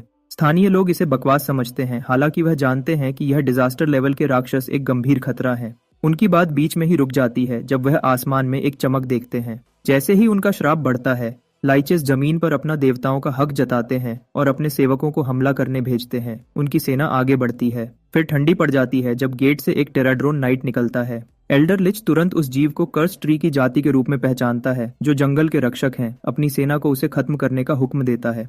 टेराड्रोन नाइट एक कंकाल को भेद देता है, लेकिन एल्डर लिच के श्राप से हमला किया जाता है, लेकिन टेराड्रोन नाइट उसे एक हल्की खुजली की तरह झेल लेता है। लाइच हैरानी में जम जाता है जब नाइट अपनी सेना को आगे बुलाता है अनडेड को कुचलने के लिए। सीन दुकान पर बदलता है, जहां जीहा की बहन अंदर आती है। न्यूज के लिए टीवी चालू करती है। फुटेज में जिरिसन दिखाया जाता है, जहां लड़ाई के निशान अभी भी हैं और जो जमीन पहले बैंगनी थी वह अब साफ हो गई है। अधिकारी सुझाव देते हैं कि लाइचेस शायद खत्म हो गए हैं। जीहा तेवर चढ़ाता है, समझ नहीं पा रहा था कि इसका क्या मतलब निकाले। जब तक एंकर एक ऐसे राक्षस का जिक्र नहीं करता जो पहले कभी नहीं देखा गया, शायद डिस्ट्रक्शन लेवल का, और टेराड्रोन नाइट को दिखाता है। उसकी उलझन और बढ़ जाती है, सोचता है कि एक टेराड्रोन यहाँ क्या कर रहा होगा। इटर्नल फ्लेम के हेडक्वार्टर्स में न्यूज फुटेज पर खूब बहस हो रही है। युनसुक को यकीन है कि वह क्रीचर डिस्ट्रक्शन ग्रेड का नहीं है, लेकिन हीजिन कहती है कि वह मिथिक ग्रेड के हैं। हुयन बस इन अजीब घटनाओं पर उलझन में बैठी रहती है। इसी बीच जीहा वापस जंगल में जाता है टेराड्रोन्स का सामना करने। वह उन्हें इकट्ठा करता है और पूछता है कि क्या उन्होंने स्क्रोल फाड़ा था और फिर जीरी की लड़ाई में दिखे थे। वह तुरंत उड़ जाता है और ईथर स्टोन्स और एसेंस का ढेर लेकर वापस आता है, जैसे उसे रिश्वत दे रहा हो। वह हंसा और रिश्वत लेने से मना कर दिया और जिरिसन को साफ करने के लिए उनके छोटे सरों पर थपकी देता है। उसकी नजर वापस उन 10 ईथर स्टोन्स और 10 एसेंसेस पर जाती है। अब वह सोचता है कि इनका क्या करेगा। बायोम खेलते हुए एक क्रिस्टल की तरफ हाथ बढ़ाता है, लेकिन पल भर में बिल्ली ने उसे पकड़ लिया और क्रिस्टल को निगल जाती है। यह देखकर उसे समझ आता है यही चीज बिल्ली को ताकत देती है और शायद यही वजह थी कि टेराड्रोन्स ने इसे लिया था। फिर अपनी बची हुई 15 एसेंसेस का इस्तेमाल करके जीहा अपनी स्टैट्स बढ़ाता है, ताकत 9 तक और सहन शक्ति 8 तक, और अपनी मसल्स को बढ़ने के निशानों के लिए चेक करता है। हालांकि यह बढ़ी हुई ताकत उसके काम में फायदा देगी, वह इसके बारे में ज्यादा नहीं सोचता। बायोम के साथ उसकी जिंदगी पहले ही पूरी लगती है। कुछ देर बाद हंटर मैनेजमेंट सेंटर से एक कॉल आती है जो यूजीहा को एक डंजन लेट कमर पार्टी में बुलाती है, और इस नई चीज की वजह से वह जाने के लिए उत्सुक हो जाता है। वह ग्रैंड फाउंटेन पर पहुंचता है जहां रिकवरी स्पेशलिस्ट की भीड़ है। वह अपने एक जानने वाले मिस्टर वांग हो को देखता है, जो इस बात की पुष्टि करता है कि यह इतने बड़े पैमाने का पहला डंजन है। जब एसईओ हिएजिन दिखाई देती है तो माहौल बदल जाता है, भीड़ में सरगोशियां होने लगती हैं। आर्मर में भी उसकी खूबसूरती अलग दिखती है, और उसके नए कारनामों के बारे में बातें फैलने लगती हैं कि उसने अकेले एक क्वेस्ट पूरा किया जबकि उसके साथ के दूसरे बड़े हंटर्स बस देखते रह गए। हिजिन जीहा को देखती है, उसकी तरफ आती है और पूछती है कि क्या वह डंजन में लेट कमर के तौर पर जा रहा है। जीहा बताता है कि उसे बुलाया गया है, शायद इसलिए क्योंकि रेड में अभी और लोगों की जरूरत है। सोर्ड विच के साथ उसकी आम बातचीत देखने वालों की नजरें अपनी तरफ खींचती है। खतरे को लेकर चिंतित, वह उसे अंदर तक साथ चलने की पेशकश करती है। हिजिन कहती है कि वह उसके साथ ज्यादा आसानी से चलेगा, लेकिन वह हिचकिचाता है। ऑर्गेनाइजर उसे अथॉरिटी ट्रांसफर करने की पेशकश करता है, लेकिन वह ठंडे तरीके से मना कर देती है और जीहा को अपने साथ ले जाती है। वह डंजन में और अंदर जाते हैं और वह अंदर मिलने वाले दुर्लभ पौधों के बारे में बात करती है जिन पर ज्यादा लोग ध्यान नहीं देते। जब वह पूछती है कि क्या उन्हें आगे बढ़ते रहना चाहिए, वह रुकता है और अपना बैग खोलता है। अंदर बियाम दिखता है, जिसे देखकर उसके चेहरे पर तुरंत मुस्कुराहट आ जाती है। वह उसके पंजे की तरफ हाथ बढ़ाती है, लेकिन बियोम झटके से पीछे हट जाता है। जीहा शर्मिंदा होकर बताता है कि उसे अपने पंजे छूना पसंद नहीं है। बिल्ली बैग से बाहर निकल आती है। उसका बड़ा साइज देखकर हिजिन अंदाजा लगाती है कि जीहा उसे अच्छे से खिला रहा है। जीहा मानता है कि उसे खिलाना महंगा है। उसे याद आता है वह 1 बिलियन एक ईथर स्टोन जो उसने निगल लिया था। रास्ते में हिजिन आमतौर पर पूछती है कि क्या जीहा ने टेराड्रोन की खबर देखी थी, और ज्यादा बताने में हिचकिचाते हुए भी वह उसे बुसन डेविल एंड डंजन में मिले बड़े निशानों के बारे में बताती है। वह घबरा जाता है जब वह उनके हाथों के साइज की तुलना बिल्डिंग ऑन से करती है। उसे आखिरकार समझ आता है कि शायद वह उसी डंजन की बात कर रही है जहां उसने अपनी हथेली से एक चींटी को कुचल दिया था। जब वह यह भी कहती है कि उस मिथिकल लेवल के जायंट की वजह से रेड कैंसिल हो गई थी, तो वह अंदर ही अंदर मुस्कुराता है। जानता है कि वह जायंट वही था। कम से कम मिनिएचर फॉरेस्ट का असली दुनिया के डंजन से कनेक्शन अब कंफर्म हो गया है। अचानक बायोम अजीब हरकतें करने लगता है जब वह मॉन्स्टर्स को आते हुए सुनता है। ह्योजिन उसे पीछे हटने को कहती है और अपनी तलवार निकाल लेती है। फिर उसे एक डेजा व्यू होता है जब वह इस जगह को उस जगह से जोड़ती है जहां उसका पार्टनर स्योंगयुक गायब हो गया था। ये सोचकर कि कोरिया का नंबर 1 हंटर यहाँ गायब हो गया था, जीहा सोचता है कि ये जरूर एक लेवल 5 जोन होगा, वीनस ह्यूमन ट्रैप से घिरा हुआ। हिजिन एक पोशन पीती है और अपनी पोजीशन लेती है। वह जीहा को निर्देश देती है कि जब मॉन्स्टर्स हमला करें तो वह एंट्रेंस की तरफ भागे, लेकिन हमारा हीरो अच्छा इंसान होने के नाते उसे अकेले हाई क्लास मॉन्स्टर्स के झुंड का सामना करने के लिए छोड़ने से मना कर देता है। फिर बियोम अचानक मॉन्स्टर्स की दिशा में दौड़ता है। जीहा को और ज्यादा स्ट्रेस हो जाता है। जो जीहा आगे देखता है वह हैरान कर देने वाला है। आसपास के मॉन्स्टर्स डर के मारे भागने लगते हैं जैसे ही बियोम आगे बढ़ता है। फिर एक जबरदस्त काटने से बिल्ली जंगली पौधे को फाड़ देती है। दोनों हंटर्स को अपनी जगह पर जमा हुआ छोड़कर अपने जबड़ों में कुछ दबाए वापस आता है। बायोम उसे जीहा के हाथों में गिरा देता है, एक बीज। वह बिल्ली से पूछता है कि वह इसे कहाँ लगाना चाहता है, जबकि हायागेन हैरानी में जमी रहती है। जंगल को ढकने वाली बैंगनी धुंध को देखते हुए जीहा उसे चेतावनी देता है। वह शांति से उसे बिल्ली के साथ जाने को कहती है। जिद करती है कि उसे अपने पुराने पार्टनर का निशान मिला है और वह बिना जांच किए नहीं जाएगी। जीहा बस उसे एक पोशन देता है और कहता है कि वह साथ जाएंगे। यकीन है कि बियोम उन्हें बचा सकता है। वह जंगल में और अंदर जाते हैं। बायम जीहा के कंधे पर सो रहा है, जब तक हिजिन अचानक रुकती नहीं, एक तरफ इशारा करते हुए। एक गुफा से हल्की रोशनी निकल रही है। उसे यकीन है कि शायद वहां उनके सवालों के जवाब मिल सकते हैं। जैसे ही वह गुफा के पास पहुंचते हैं, वह देखते हैं कि अंदर की तरफ कटन नहीं हुआ है और खून के निशान देखते हैं, जिससे वह अपनी रफ्तार बढ़ाते हैं। और अंदर हेजिन की नजरें एक टूटी हुई तलवार और खून से सने आर्मर पर टिक जाती हैं, जिसे उसने तुरंत पहचान लिया कि वह उसके पार्टनर स्योंगयुक के थे। वह आंसुओं में आर्मर से लिपट जाती है। जीहा बताता है कि खून सिर्फ एंट्रेंस पर था, इसका मतलब है कि वह यहाँ ठीक होने आया होगा और फिर चला गया होगा। एक अनोखा इशारा उन्हें नीचे देखने पर मजबूर करता है, जहां वह उसके दांतों के बीच एक हरा चमकता हुआ गोला देखते हैं। जीहा इसे एक सिम्बियट एग के रूप में पहचानता है। बाद में इस पर रिसर्च करने का प्लान बनाता है और बायोम की थपकी की मांग पूरी करता है। वह कहता है कि जो निशान उन्हें मिले हैं उसका मतलब है कि हान स्योंगह्युक अभी भी जिंदा हो सकता है। अपने आंसू पोंछने के बाद मजबूत होकर हिगेन वापस जाने का सुझाव देती है। बाहर वह जीहा को उनकी किस्मत का श्रेय देती है और वादा करती है कि वह उसे कभी भी कॉल कर सकता है। वह उसे कभी भी मदद करने की पेशकश करती है जब उसे जरूरत हो। और उसके हाथ पकड़ती है।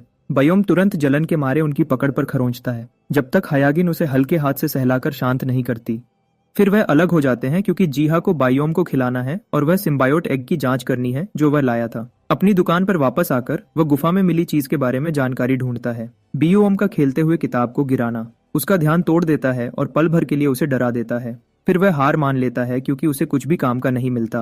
वह फैसला करता है कि आगे बढ़ने का एक ही तरीका है, सोना और ड्रीम फॉरेस्ट में वापस जाना। वह जंगल में ताजगी महसूस करते हुए जागता है, लेकिन वह जम जाता है जब वह देखता है कि जो पेड़ उसने लगाया था वह एक बहुत बड़ा पेड़ बन गया है। उसकी शाखाएं सुनहरे फलों से भरी हैं जिन पर fruit of the world tree लिखा है। उसकी शंकाओं की पुष्टि करते हुए कि यह सच में वर्ल्ड ट्री है। जमीन पर टेरोड्रोन्स उसकी तरफ ध्यान देने के लिए चहचहाते हैं। वह उन्हें सिम्बायोट एग दिखाता है। टेरोड्रोन नाइट का रिएक्शन तुरंत होता है। वह इसे पहचानता है और इसे हैच करने की पेशकश करता है, जिससे जीहा को चुनना पड़ता है। जीहा की जल्दी से हाँ टेरोड्रोन्स को चलने पर मजबूर करती है। उनका नाइट उन्हें एग को क्वीन के चेंबर में ले जाने के लिए गाइड करता है। क्वीन उसे हल्के गले लगाकर एक्सेप्ट करती है, फिर उसे अपने सब्जेक्ट्स द्वारा इकट्ठे किए गए एसेंस स्टोन्स के बिस्तर पर ध्यान से रखती है। बाहर इंतजार करते हुए जीहा आराम से बेओम के साथ खेलता है जब तक दोनों जम नहीं जाते। टेरोड्रोन्स को एक चेन बनाते हुए बड़े पेड़ के तने पर चमकती हुई छतरी की तरफ जाते हुए देखकर कुछ देर बाद एक विशाल तितली चमक से बाहर निकलकर उड़ती है और जीहा उसकी खूबसूरती से हैरान होकर सोचता है कि क्या यह हैच्ड सिम्बायोट है। फिर और तितलियां दिखाई देती हैं। एक प्रॉम्प्ट सिम्बायोट्स के जागने की पुष्टि करता है। पेड़ के रेस्टोरेशन की शुरुआत में जीहा और बियाम को हैरान छोड़कर वर्ल्ड ट्री पूरी तरह से रिस्टोर होने के बाद जीहा उसके तने पर हाथ फेरते हुए राहत महसूस करता है। जवाब में पेड़ एक आशीर्वाद देता है। उसकी किस्मत को वर्ल्ड ट्री के वर्कर के रूप में जगाकर जीहा हैरानी से देखता है जैसे जंगल फैलता है और सोलर एप्पल फ्रूट लेवल 2 तक बढ़ जाता है, जिससे वह दुगनी मात्रा में पोशंस बना सकता है। हालांकि अमीर होने के ख्याल उसे ललचाते हैं, लेकिन वह अपनी किस्मत पर फिर से ध्यान देता है, यह समझते हुए कि वर्ल्ड ट्री ने उसे दुनिया को रिस्टोर करने में मदद करने के लिए चुना होगा। BOM एक मियाओ के साथ अपनी भूख का इशारा करता है और जीहा एक फिशिंग रॉड तैयार करता है, ट्राउट का वादा करता है। एक्साइटेड होकर बिल्ली हुक पर उछलती है। वह खुशियां मनाते हैं जब एक बड़ी मछली लाइन पर आती है। अचानक एक प्रॉम्प्ट दिखाई देता है। इसे एक रेड ट्राउट के रूप में पहचानता है। लेवल एक एक्स्ट्रा सेंसरी परसेप्शन देता है जो 30 मिनट के लिए सेंसेस और रिफ्लेक्सेस को 20% बढ़ाता है। उसे यह एहसास होता है कि उसने पहले कभी किसी आइटम पर इतना डिस्क्रिप्शन नहीं देखा था, जिससे उसकी उत्सुकता बढ़ जाती है। वह अपने बैकपैक में खोजता है, यह सोचता है कि क्या दूसरे आइटम्स भी नई जानकारी दिखाएंगे। वह अपना डायमेंशनल पाउच निकालता है जिसमें भी नई डिस्क्रिप्शंस ऐड हुई हैं कि वह आइटम्स को सुरक्षित रूप से ले जा सकता है दूसरे डायमेंशंस में जाते वक्त भी। वह बियाम को उठाता है और दुकान की तरफ तेजी से जाता है, एक अचानक आए ख्याल से प्रेरित होकर अपना प्लान शुरू करता है। और कुछ देर बाद हंटर्स जीहा की दुकान के बाहर सड़क पर भीड़ लगाते हैं। बियोम भीड़ के बीच से निकलता है और एक औरत को एक टोकन देता है। वह सब यहाँ जीहा की दुकान से पोशंस खरीदने के लिए इकट्ठे हुए हैं। हालांकि हर कस्टमर सिर्फ 3 बॉटल्स ले सकता है और बिल्ली से नंबर टिकट लेना होगा। दुकान के आसपास के पोस्टर्स पैरालिसिस पोशन का विज्ञापन करते हैं जो 30 मिनट के लिए रेजिस्टेंस को 35% बढ़ाता है और एक स्पेशल हेल्थ पोशन जो 13 सेकंड्स में मैक्स हेल्थ का 22% रिस्टोर करता है। जीहा के पोशंस खास तौर पर सोल में पॉपुलर हैं, जो इतने इफेक्टिव हैं कि वह सोल के बाहर से भी हंटर्स को आकर्षित करते हैं। आखिरी टिकट देने के बाद बायोम काउंटर पर उछलता है, जीहा की तारीफ पाता है। कस्टमर्स बास्केट्स को पोशन से भरते हैं और जीहा बस्टलिंग शॉप को देखते हुए अपने वर्ल्ड ट्री से मिले स्किल का इस्तेमाल लोगों की सेवा करने के लिए करने का फैसला करता है। वह एक कस्टमर को भेजता है और अगले को बुलाता है। तभी उसकी बहन नूना अंदर आती है। पल भर के लिए भीड़ देखकर हैरान हो जाती है। वह उत्साह से उसे दिखाती है कि उसकी दुकान अभी हंटरनेट फोरम्स पर ट्रेंडिंग है और उसे छेड़ती है कि आने के लिए टिकट चाहिए।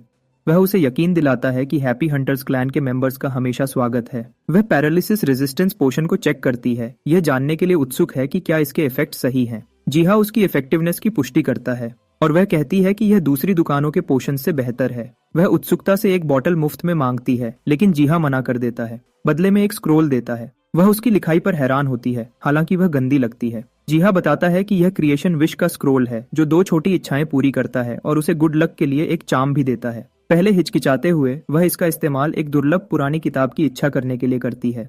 बाद में सुनयोंग की गिल्ड एक डंजन में छोटी मछली जैसे क्रीचर्स से लड़ती है। उनका टैंक जो पीछे रह रहा है, उसके तलवार चलाने वाले साथी उस पर हंसी उड़ाते हैं। तलवारबाज पूरी ताकत से क्रीचर को फेंकता है जो सुनयोंग पर गिरता है और उसे जमीन पर घायल छोड़ देता है। वह माफी मांगता है जबकि वह सब उसकी खैरियत पूछते हैं। वह उठती है अपना सर सहलाते हुए।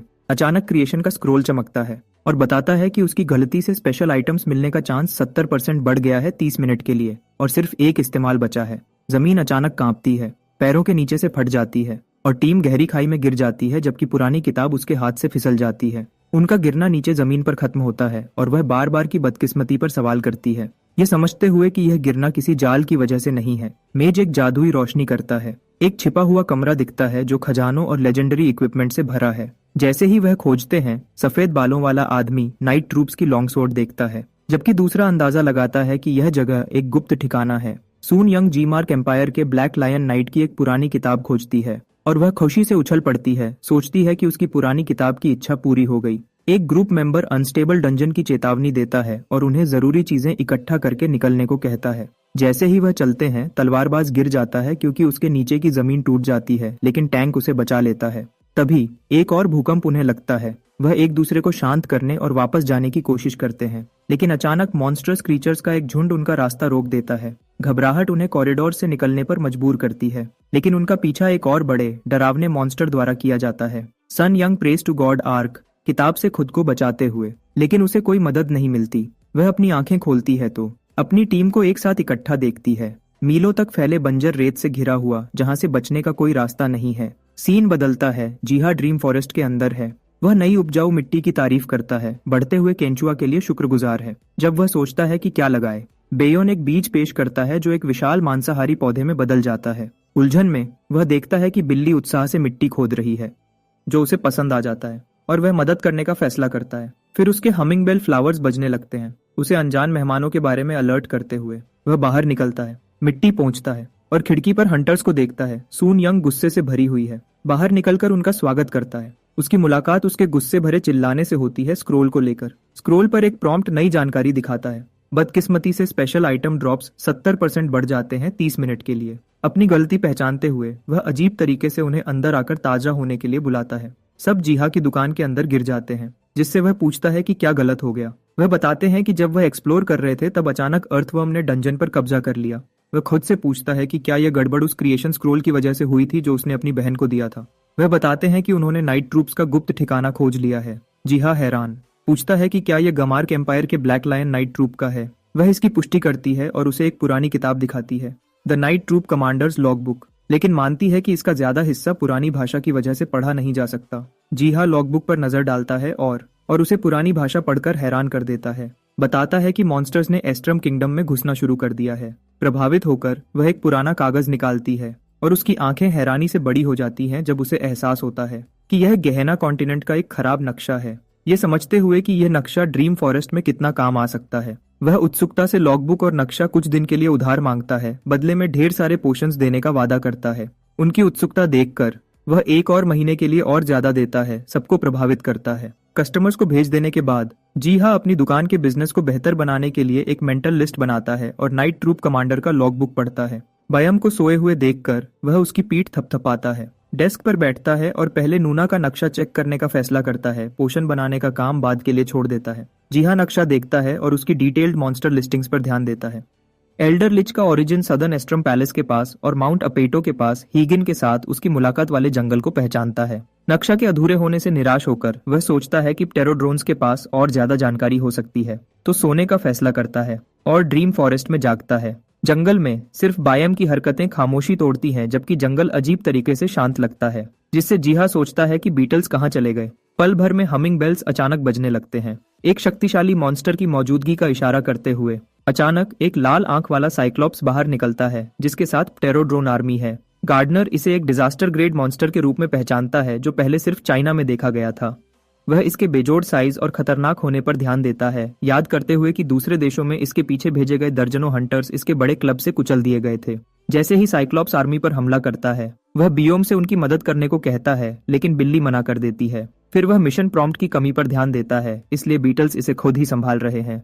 तो वह इसके बजाय मॉन्स्टर की जानकारी अपनी इन्फिनिट स्पेल बुक में रिकॉर्ड करता है। साइक्लोप्स घुमाता है और निशाना चूक जाता है, जिससे नाइट को अपना क्राउन मॉन्स्टर की आंखों में घुसाने का मौका मिल जाता है। जीहा चेतावनी देता है, तभी साइक्लोप्स की एक आंख से एक लाल लेजर निकलता है। उसे डर है कि उसकी आर्मी साइक्लोप्स की ताकत का सामना नहीं कर सकती। आर्मी अपने लीडर के निर्देशन में फिर से इकट्ठा होती है। जल्दी ही एक बड़ा ईथर स्टोन खींचकर लाते हैं, जिसे नाइट शील्ड्स में बदल देता है। वह एक डिफेंसिव लाइन बनाते हैं। लाल बीम फिर से टकराती है, लेकिन शील्ड से टकराकर वापस पलट जाती है। साइक्लोप्स का हाथ काट देती है, जो हथियार पकड़े हुए था। ये समझते हुए कि बीटल्स का प्लान काम कर गया, वह उत्साह से उनकी स्ट्रैटेजी अपनी लेजेंडरी बुक में लिखता है। नाइट ये देखते हुए कि बीस्ट दर्द की वजह से भटका हुआ है, अपना ईथर शार्ड इस्तेमाल करता है साइक्लॉप्स को नीचे गिराने के लिए। वह सब साइक्लॉप्स को सफलता से हराने पर खुशियां मनाते हैं। जीहा उन्हें खाना और ईथर स्टोन से इनाम देता है। अचानक नोटिफिकेशंस आने लगती हैं और एसेंस जल्दी से गिने जाते हैं। उसकी इन्वेंटरी में 325 स्टोन्स तक पहुंच जाते हैं। पता चलता है कि वह अपनी स्पेल बुक में जो कुछ भी लिखता है वह मेरे विकी पर अपडेट हो जाता है। वायोन वेबसाइट ब्राउज करते हुए देखती है वेबसाइट की नई अपडेट की गई जानकारी को देखने के लिए 10 एसेंस की जरूरत है साइक्लॉप्स कोर स्ट्रैटेजी के लिए। वह सोचती है कि इस तरह का सिस्टम कब आया, लेकिन फिर भी अपनी एसेंस उस पर इस्तेमाल करती है। पोस्ट बताती है कि साइक्लॉप्स अपने क्लब से हमला करता है और अपनी आंख से एक खतरनाक बीम छोड़ता है जब वह और ज्यादा देखने की कोशिश करती है। एक प्रॉम्प्ट फिर से दिखता है, 10 एसेंस मांगता है फाइनल स्ट्रैटेजी देखने के लिए। निराश होकर वह अपना सर डेस्क पर पटकती है, यह समझते हुए कि उसके पास जरूरी एसेंस नहीं है। गुस्से में वह पोस्ट के पीछे वाले इंसान से बदला लेने की कसम खाती है, जबकि एक बेचैन करने वाली फीलिंग जीहा की शांति को भंग करती है। इसी बीच हंटर्स की एक बड़ी भीड़ हंटर्स एसोसिएशन के बाहर इकट्ठा हो जाती है। सीईओ कार से बाहर निकलता है, इस शोर शराबे के बारे में जानने के लिए उत्सुक है और उसे साइक्लॉप्स के बारे में मेरे विकी पोस्ट दिखाया जाता है। आदमी बताता है कि जानकारी देखने के लिए 10 एसेंस लगते हैं और फाइनल स्ट्रैटेजी के लिए एक और 10। वह देखते हैं कि हंटर्स फाइनल साइक्लॉप्स प्लान के लिए कितना कुछ देने को तैयार हैं, क्योंकि 10 एसेंस भी काफी स्टैट बूस्ट्स देते हैं। ह्यूनसुक को एहसास होता है कि शायद ही किसी हंटर ने 20 एसेंस बचाए होंगे, जो शायद यही वजह है कि सब यहाँ इकट्ठा हुए हैं। वह सोचता है कि लेखक को यह जानकारी कैसे मिली, ये देखते हुए कि देश में कभी लेवल 6 का साइक्लॉप्स डंजन नहीं दिखा और उसे अनऑफिशियल तरीके से क्लियर करना मुश्किल है। फिर अचानक साइक्लॉप्स डंजन खुलने की खबर फैल जाती है। ह्यूनसुक अपने सबऑर्डिनेट को इंटेलिजेंस टीम और इमरजेंसी ऑपरेशंस सेंटर को सूचित करने और तुरंत एक मीटिंग बुलाने का निर्देश देता है। कॉन्फ्रेंस रूम में टीम ध्यान देती है कि मेरे विकी सर्वर ऑफ लिमिट्स है, इसलिए वह विदेशी हस्तक्षेप की संभावना को खत्म कर देते हैं। इस वेबसाइट पर सभी एसेंस पेमेंट्स भी अनट्रेसेबल हैं, क्योंकि वह हंटर को कंट्रोल करने वाले सिस्टम द्वारा अपने आप एब्जॉर्ब हो जाते हैं। ह्यूनसुक का असिस्टेंट इस बात की पुष्टि करता है कि जो हंटर्स फाइनल स्ट्रैटेजी पढ़ते हैं उन्हें असली बफ मिलता है, जिससे अफवाहें सच साबित होती हैं। वह इमरजेंसी ऑपरेशन सेंटर को सभी पार्टिसिपेंट्स की लिस्ट बनाने और उन्हें लाइव मॉनिटर करने का आदेश देता है, उनकी सुरक्षा को पहली तरजीह देते हुए। हंटर्स डंजन के बाहर इकट्ठा होते हैं। कुछ लोगों में बेचैनी फैल रही है, हालांकि गिल्ड लीडर शुरू करने के लिए उत्सुक है। हाइजिन स्ट्रैटेजी बताती है, टैंक्स को रिफ्लेक्टिव शील्ड तैयार होने तक इंतजार करने का निर्देश देती है और खुद और क्योंगबेक के लिए इनिशियल अटैक सफल होने के तुरंत बाद अंदर जाने का प्लान बनाती है। वह फाइनल ब्लो हुईअन को सौंपती है। साइक्लॉप्स अटैक बफ से ताकतवर होकर, जिसने उसकी अटैक और क्रिटिकल पावर को 15% बढ़ा दिया है। लड़ाई शुरू होती है जब साइक्लॉप्स से एक लाल रोशनी निकलकर फट जाती है, लेकिन ग्योंगबेक उसे अपनी शील्ड से रोक देता है, हायाजिन को अपनी तलवार टेक्निक इस्तेमाल करने का मौका देते हुए। वायोन उसके बाद एक जलता हुआ पत्थर फेंकती है जो उसके बफ से ताकतवर होकर उस जानवर से टकरा जाता है। खबरें देखते हुए जीहा देखता है कि साइक्लॉप्स डंजन बिना किसी मुसीबत के खत्म हो गया है। फिर एंकर बताता है कि मिर्विकी की डंजन स्ट्रैटेजीज विदेशों में मुफ्त में बांटी जाएंगी। इससे उसे एक बात समझ आती है, उसकी इन्फिनिट स्पेल बुक कोई भी रिकॉर्ड की गई स्ट्रैटेजी विकी पर अपलोड कर देती है। उसे एहसास होता है कि टेराड्रोन का अटैक प्लान अपलोड करने से उसे ईथर स्टोन्स की कभी न खत्म होने वाली सप्लाई मिल सकती है। जादुई फूलों की अचानक घंटी जीहा को एक और मॉन्स्टर की चेतावनी देती है। वह बायोम को पकड़ता है और सीधा अंदर चला जाता है। ड्रीम फॉरेस्ट उसे एक अलग थलग जमीन के टुकड़े पर छोड़ देता है, समुंदर से घिरा हुआ। टेरोड्रोन नाइट पास आता है, एक घायल जानवर जिसे वर्ल्ड ईटर कहते हैं के लिए उसकी मदद मांगते हुए। जब जाहा पूछता है कहाँ, वह कीड़ा पास के एक छेद की तरफ इशारा करता है। छेद से पानी का एक अचानक फव्वारा निकलता है, उन दोनों को भिगो देता है। बायोम अपनी खाल झटक कर सुखाता है, जबकि जीहा अपना चेहरा पोंछता है और उसी पल उसे एहसास होता है कि उनके नीचे की जमीन हिल रही है। यह कोई आइलैंड नहीं बल्कि एक वेल है, और सिर्फ कोई वेल नहीं, वर्ल्ड ईटर। अपने छूने पर उसकी कमजोर होती एनर्जी को महसूस करते हुए उसे समझ आता है कि हाल ही में इतनी ज्यादा मैजिकल एसेंस उसकी तरफ क्यों खींची चली आ रही थी। बिना किसी हिचकिचाहट के वह मुट्ठी भर एसेंस क्रिस्टल्स उसके मुंह में फेंकता है, उम्मीद करता है कि इससे उसकी ताकत वापस आ जाएगी। वेल की आंखों की पुतलियां अचानक बड़ी हो जाती हैं, इससे पहले कि वह अपने बड़े जबड़े खोले, और उससे एनर्जी की एक लहर फट जाती है। जब वह खत्म होती है, जीहा और बयाम रेत पर फैलकर पड़े हैं, उस ताकत से हैरान। एक प्रॉम्प्ट दिखाई देता है, कंफर्म करता है कि वर्ल्ड ईटर उसकी मदद से अपने असली रूप में वापस आ गया है। वह उठकर बैठता है और देखता है कि वह शक्तिशाली वर्ल्ड ईटर अब एक छोटा प्यारा जानवर है जो लहरों में छप छप कर रहा है। उसकी प्यारी सी शक्ल उसे हैरान कर देती है और वह खुद को रोक नहीं पाता, पानी में कूदकर उसे गले लगा लेता है, जबकि बियोम जलन में गुस्से से देखता है। वह संतुष्टि से देखता है जब वेल तैरकर चला जाता है। हालांकि बियाम अभी भी गुस्से में है, वह जानवर अचानक किनारे की तरफ वापस घूमने लगता है, जिससे वह घबरा जाता है। लेकिन वह सिर्फ पानी में एक मजेदार पलट करता है। जब वह किनारे की तरफ देखता है, उसे रेत पर ताजी मछलियों और शेलफिश का ढेर मिलता है। वर्ल्ड ईटर की तरफ से शुक्रगुजारी का तोहफा। जी हाँ, शुक्रगुजारी से तोहफा लेता है जब ब्यूंग अपने लिए एक मछली झटक लेता है। वह छोटे वर्ल्ड ईटर को अलविदा कहता है, चुपचाप भविष्य में दोबारा मिलने की इच्छा करता है। घंटों बाद खबर आती है कि कोरिया के दक्षिणी तट पर एक बहुत बड़ा समुद्री मॉन्स्टर देखा गया है। रात में हेलीकॉप्टर सर्च लाइट्स के साथ तट पर घूमते हैं और एक विशाल ऑक्टोपस समुद्र से निकलता है, हेलीकॉप्टर्स को आसमान से नीचे गिरा देता है। वह किनारे की तरफ बढ़ता है। सड़क पर घबराहट फैल जाती है। सिक्योरिटी में हलचल मच जाती है, सोच रहे हैं कि हंटर्स कहाँ हैं। जब एक और भी बड़ी परछाई ऊपर आती है, उसकी साइज बताती है कि यह एक डिजास्टर ग्रेड मॉन्स्टर हो सकता है। ऑक्टोपस डर से जम जाता है और वेल उसे पूरा निगल जाता है। कंट्रोल रूम में अधिकारी फीड देखते हैं। उस जानवर को एक डेमीगॉड वेल के रूप में पहचानते हैं जो पहले जागे हुए इंसान से जुड़ा है। एक स्टाफर उसकी आर्काइव्ड रिकॉर्ड से अजीब मिलान को नोट करता है, लेकिन वह फिर भी उसे ऑब्जर्वेशन में रखने का फैसला करते हैं। वह हाल की रिपोर्ट्स की तरफ देखते हैं। समुद्री मॉन्स्टर जो कोरिया को धमका रहे थे अब जापान की तरफ जा रहे हैं। इसी बीच घर पर जीहा अपनी बहन के साथ बैठा है, जो हाल ही में और स्टॉक्स खरीद रही थी, इसलिए उसके लिए पुरानी एस्ट्रम किंगडम की किताबें लाई। वह उसे अपना हाथ से बना हुआ मैप दिखाता है जो सिर्फ टेल्स रिवर तक पहुंचता है और सिर्फ नाइट ट्रूप कमांडर की लॉगबुक से बनाया गया है। मैप से प्रभावित होकर वह कहती है कि वह उसे ऐसे बताता है जैसे वह खुद वहां गया हो। जीहा हंसकर टाल देता है। हालांकि अंदर ही अंदर वह उन पिटेरोड्रोन्स को याद करता है जो जमीन पर घूमते थे और उसे मैप बनाने में मदद करते थे। वह बताता है कि सदर्न टेल्स रिवर को जोड़ने से एस्ट्रम किंगडम का मैप पूरा हो जाएगा। वह सोचती है कि वह मैप के लिए इतना समर्पित क्यों है। जीहा कहता है कि यह भविष्य में काम आ सकता है, लेकिन अंदर ही अंदर वह हांस सुंगयुक के बारे में सोच रहा है, जो शायद अभी भी गहना में है, और कैसे मैप और उसकी वर्ल्ड ट्री एबिलिटीज उसे ढूंढने में मदद कर सकती है। जब सनयंग आराम करने जाती है, जीहा उससे कहता है कि कल अपनी टीम के साथ उन पोशंस के लिए आए जो उसने तैयार की हैं, खासकर वह एक्स्ट्रा रेजिस्टेंस वाली उनके रैंक 3 डंजन रेड के लिए। दोबारा अकेला होकर वह उसके सपोर्ट के लिए शुक्रगुजार महसूस करता है और एक नया रून वर्ड ढूंढने पर खुश होता है। जीहा अपना ध्यान स्पेल बुक की तरफ करता है। उसे खोलता हुआ उसे एक स्क्रोल ऑफ चेंज परस्यूट मिलता है जो किसी भी जिंदा चीज की जगह को ट्रैक और कंफर्म कर सकता है। वह स्क्रोल को फाड़ता है, अपने दिमाग में ही एजेंट की तस्वीर बनाता है। उसकी आंखों के सामने विजन पूरे डिटेल में खुलता है, यहाँ तक कि वह एनर्जी भी दिखाता है जो वह कैरी करती है। उसकी सही जानकारी उसे उसकी कीमत से सच में प्रभावित करती है। बायम उसकी बाहों में कूद जाता है और जीहा सोचता है कि आवाज ने उसे चौंकाया है। बिल्ली को शांत करता है और सुझाव देता है कि वह डिनर के लिए गार्डन में चलें। वापस जंगल में उसे पानी बहुत साफ दिखता है, शायद वर्ल्ड ईटर का काम है, और देखता है कि सोलर एप्पल लेवल 3 पर पहुंच गया है। उसकी इफेक्टिवनेस बढ़ गई है। थोड़ी देर बाद टेरा ड्रोन्स आते हैं, उसे वर्ल्ड ट्री से पहले से भी ज्यादा फसल देते हुए।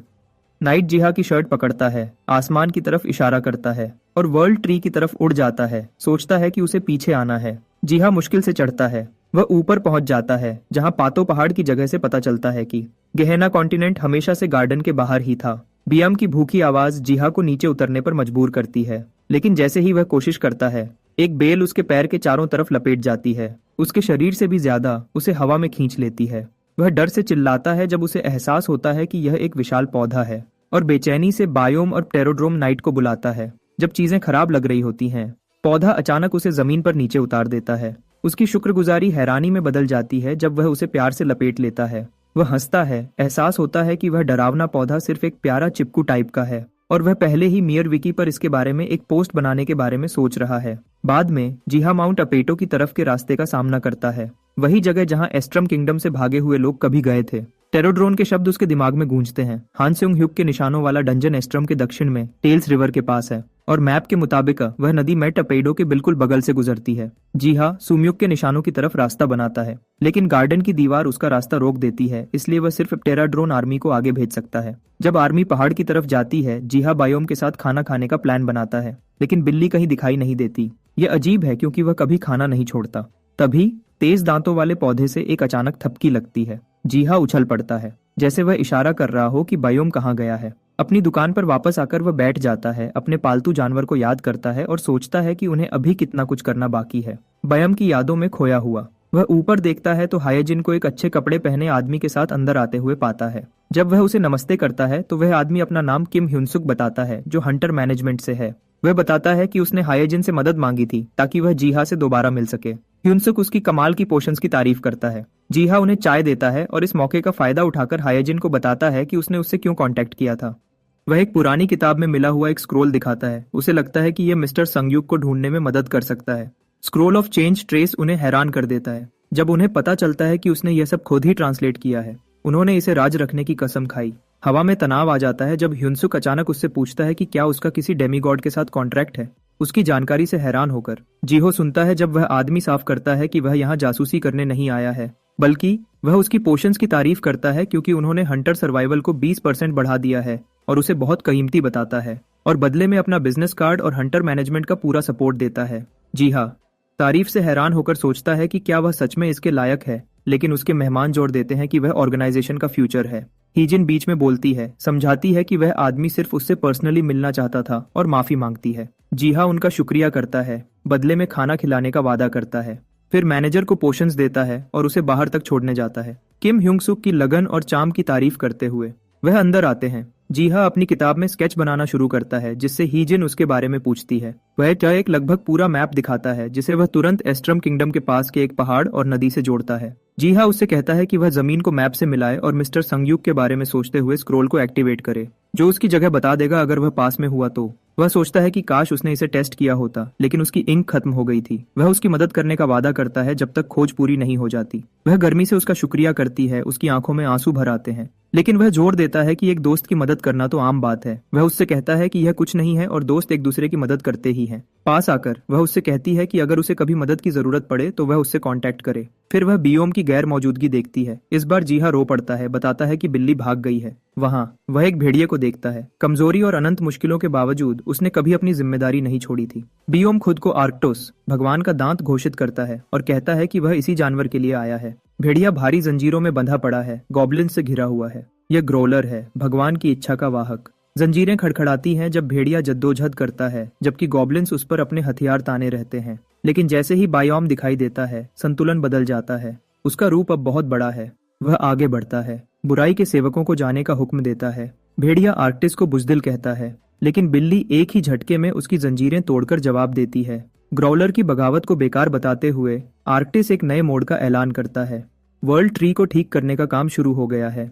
ग्राउलर आर्कटस की बात नहीं मानता, वह सिर्फ भगवान की इच्छा को पहचानता है। बिना किसी हिचकिचाहट के वह बड़ा सा बिल्ली उसे पकड़ लेता है और उसे एक तरफ फेंक देता है। हैरान और कमजोर भेड़िया सुनता है कि एक्टुस कहता है कि वह इजाजत नहीं मांग रहा। उसे याद दिलाता है कि वह भगवान का प्रतिनिधि है। एक्टुस भेड़िए की गर्दन पकड़ लेता है। जानवर के विरोध के बावजूद मकसद से दौड़ता है, उसे हार मानने को कहता है। सीन बदलता है। जीहा अपने साथियों के साथ एक कैटेगरी 3 डंजन एक्सप्लोर कर रहा है। सन यंग पूछती है कि उसने साथ आने का फैसला क्यों किया, क्योंकि एक खंडहर टाइप डंजन में आइटम बॉक्स के अलावा कुछ नहीं होता। वह बताता है कि ब्लैक लायन नाइट कमांडर ने एस्ट्रम के शरणार्थियों को यहाँ से भागने में मदद की थी। इशारा करता है कि मलबे के नीचे अभी भी छुपे हुए सुरंग हो सकते हैं। सन यंग जानी पहचानी आर्किटेक्चर की तरफ इशारा करती है, लेकिन उसकी टीममेट यहाँ एक रेयर आर्टिफैक्ट ढूंढने में ज्यादा इंटरेस्टेड है। जीहा की नजर ग्योंगबक की तलवार पर पड़ती है और वह बताता है कि यह एक रेयर नाइट की लॉन्ग सोर्ड है। यह ताकत और सहन शक्ति को 5 से, एजिलिटी को 3 से बढ़ाती है और नाइट्स प्लेज स्किल को एक्टिवेट करती है, जिससे अटैक 5 मिनट के लिए 7% बढ़ जाता है।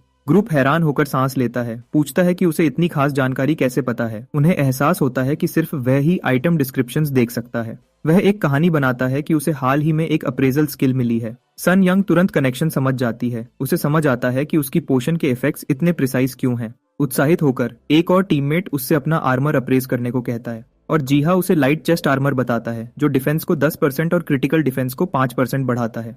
ग्रुप जीहा को छेड़ता है, उसकी नई स्किल पर उसे बधाई देता है और मजाक करता है कि यह कितनी दौलत ला सकता है। सून यंग उनके लालच पर गुस्से में उन्हें अपनी किताब से मारती है और जीहा को हर जगह मौकाप्रस्त लोगों से बचने की चेतावनी देती है। जीहा सन योंग की चेतावनी पर सोचता है जब वह पुराने पत्थर के गलियारों में चल रहा होता है। अपनी एबिलिटीज को मैनेज करने के लिए मिस्टर ह्युनसुक से सलाह लेने के बारे में सोचता है। आगे उन्हें एक कहिला की दीवार टूटी हुई दिखती है, जो हाल ही में हुए मॉन्स्टर अटैक का सबूत है। पार्टी टेल्स रिवर के किनारे रुकती है, उसकी चौड़ी और साफ पानी से हैरान होकर। जीहा उसकी गहराई देखता है, सोचता है कि कमांडर ने सुरंग कैसे बनाई होगी। वह अपनी किताब में नदी का स्केच बनाता है और बाद में माउंट अपेटो के पीछे एक्सप्लोर करने का दिमाग में नोट बना लेता है।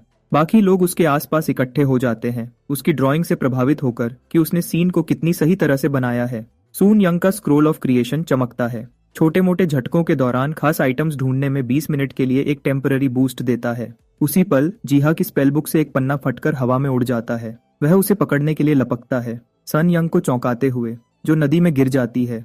और वह तुरंत उसे बचाने के लिए दौड़ता है। सन युंग नदी की तेज धारा में बह जाती है, जिससे जीहा उसके पीछे छलांग लगा देता है। पानी के नीचे वर्ल्ड ईटर व्हेल ऊपर आता है। उन दोनों को सुरक्षित ले जाते हुए वह पक्का करता है कि वह ठीक है। जब वह पानी खांसती है, जानवर के सही समय पर मदद करने के लिए शुक्रगुजार है। जी हाँ, वर्ल्ड ईटर का शुक्रिया करता है। शुक्रगुजारी में उसे हल्के से थपथपाता है। जब पार्टी दोबारा इकट्ठी होती है, वह उसे एक अजीब जगह की जांच करने के लिए बुलाते हैं। घास में बना हुआ एक चमकता हुआ पैटर्न। वह व्हेल को अलविदा कहते हैं जब वह चला जाता है। सन यंग लंबी सांस लेती है, अपनी बार बार की बदकिस्मती से परेशान होकर। उसकी गिल्डमेट उसके बालों से एक चमकती हुई चीज निकालती है। वह उसे last brooch of the artisan के रूप में पहचानती है, एक आर्टिफैक्ट जो हैंड क्राफ्टिंग को 10% बढ़ाता है। प्रभावित होकर वह अपनी किताब से एक पन्ना फाड़ती है, एक कागज का ड्रैगन बनाती है जो सबको खुश कर देता है।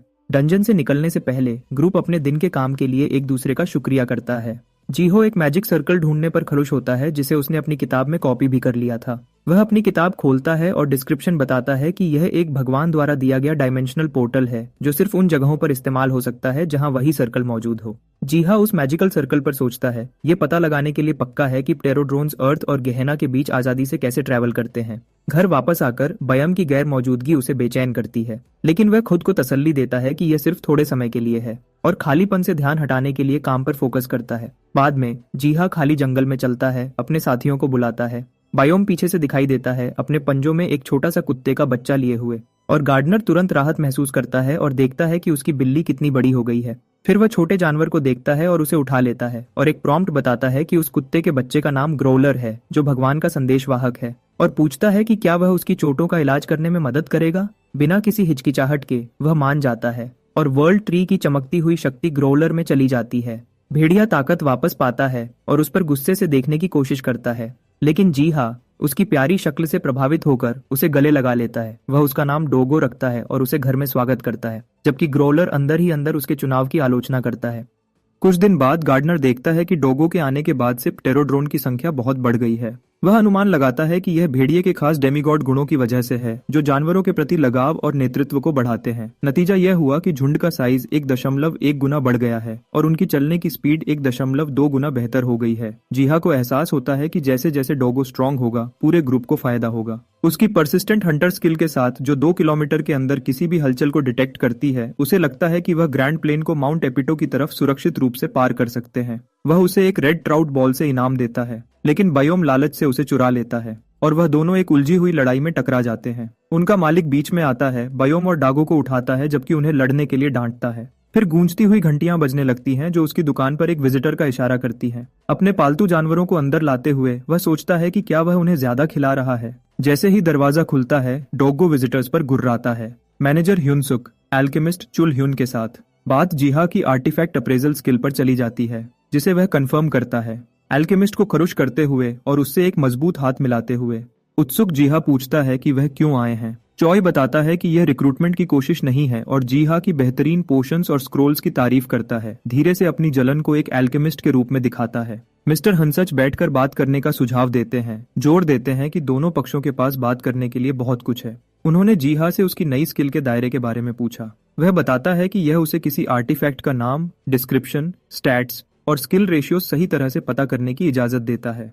उसने यह एबिलिटी पोशंस बनाते समय खोजी थी और अलग अलग आर्टिफैक्ट्स पर टेस्ट करके कंफर्म की थी। मैनेजर देखता है कि यह एक अप्रेजर क्लास जैसा लगता है, लेकिन वह इसके प्रैक्टिकल उपयोग के बारे में पक्का नहीं है। ह्यूनसुक बताता है कि वह चॉय को इसलिए लाया था ताकि वह उसकी अप्रेजल स्किल को बेहतर बनाने में मदद करे। जीहा की हंटर्स की मदद करने की इच्छा को देखते हुए वह चेतावनी देता है कि अप्रेजर्स पूरी दुनिया में रेयर हैं और अगर खबर फैल गई तो हंटर्स की भीड़ उसकी जिंदगी को परेशान कर सकती है। जीहा को यकीन दिलाता है कि हंटर्स की भीड़ को संभालने की तैयारियां पूरी हैं। हुयोन ऑनलाइन एक पॉपुलर पोस्ट देखती है जो आर्टिफैक्ट अप्रेजर्स के बारे में है। उसकी उत्सुकता बढ़ती है कि क्या ऐसी स्किल वाला कोई नया हंटर सामने आया है। इसके बारे में देखते हुए वह पता लगाती है कि उसकी अपनी guild eternal flame appraisal service दे रही है, जिसमें हर दिन 7 रिजर्वेशंस की सख्त लिमिट है। वह हैरान रह जाती है यह देखकर कि जब वह पोस्ट पढ़ ही रही थी तब तक सारी रिजर्वेशंस हो चुकी थी। लोग इटर्नल फ्लेम हेडक्वार्टर्स के बाहर लाइन में लगे हैं, सब जीहा का इंतजार कर रहे हैं, मास्टर कैट का मास्क पहने हुए अपने आर्टिफैक्ट्स को अप्रेज करवाने के लिए। हर आइटम की प्रॉपर्टीज बताते हुए वह मास्क की तकलीफ के बावजूद इस काम का मजा लेता है और मिन ह्यून सुक का सपोर्ट मिलने की तारीफ करता है। वह थोड़ी देर के लिए हुयोन को नमस्ते करने के बारे में सोचता है, लेकिन हिचकिचाता है क्योंकि उसने पहले उसकी ऑफर ठुकरा दी थी। इसी बीच वायन चुलह्युन के सामने गुस्से में फट पड़ती है, उसे बेचैन छोड़ते हुए जब वह उसे शांत करने की कोशिश करता है। उसका गुस्सा पूरी तरह से बुक हो चुकी रिजर्वेशंस की वजह से है, लेकिन उसे डर है कि जब उसे पता चलेगा कि जीहा ही अप्रेजर है तो यह और बढ़ जाएगा। वह शिकायत करती है कि अगले 3 महीने के लिए स्लॉट्स बुक हो चुके हैं और उसे पहले न बताने के लिए उसकी आलोचना करती है। वह साफ करता है कि अप्रेजल सर्विस मैनेजर द्वारा मैनेज की जाती है और जगह कल ही असाइन की गई थी क्योंकि उसके पास बेसमेंट तक फ्री एक्सेस था। इस बात से परेशान होकर कि उसके कीमती आर्टिफैक्ट्स को अप्रेज होने में 2 साल लगेंगे, चाह वायन चुलह्युन से कुछ करने को कहती है। वह बस जाने का फैसला करता है, जोर देता है कि वह बीच में नहीं आ सकता और उससे सब्र रखने और गड़बड़ न करने को कहता है। अभी भी गुस्से में वह नए आए हुए की पहचान पता लगाने के लिए पक्की हो जाती है और उसे अपने अप्रेजर के रूप में अपनी सर्विस में लाने के लिए। उसी समय मास्टर कैट को अपने कानों में एक अजीब खुजली महसूस होती है। महसूस करता है कि कोई उसके बारे में बात कर रहा है। बाद में चॉय और जीहा बगल बगल में अपनी पोशंस बनाते हैं और उनकी इफेक्टिवनेस की तुलना करते हैं। स्पेशल पोशन ईथर की खपत को 11 सेकंड के लिए खत्म कर देती है और 15 सेकंड में मैक्स हेल्थ का 11% ठीक करती है, जबकि वेरी स्पेशल पोशन ड्यूरेशन को 16 सेकंड तक बढ़ा देती है और हेल्थ का 16% वापस लाती है, एक ज्यादा स्ट्रॉन्ग इफेक्ट देती है।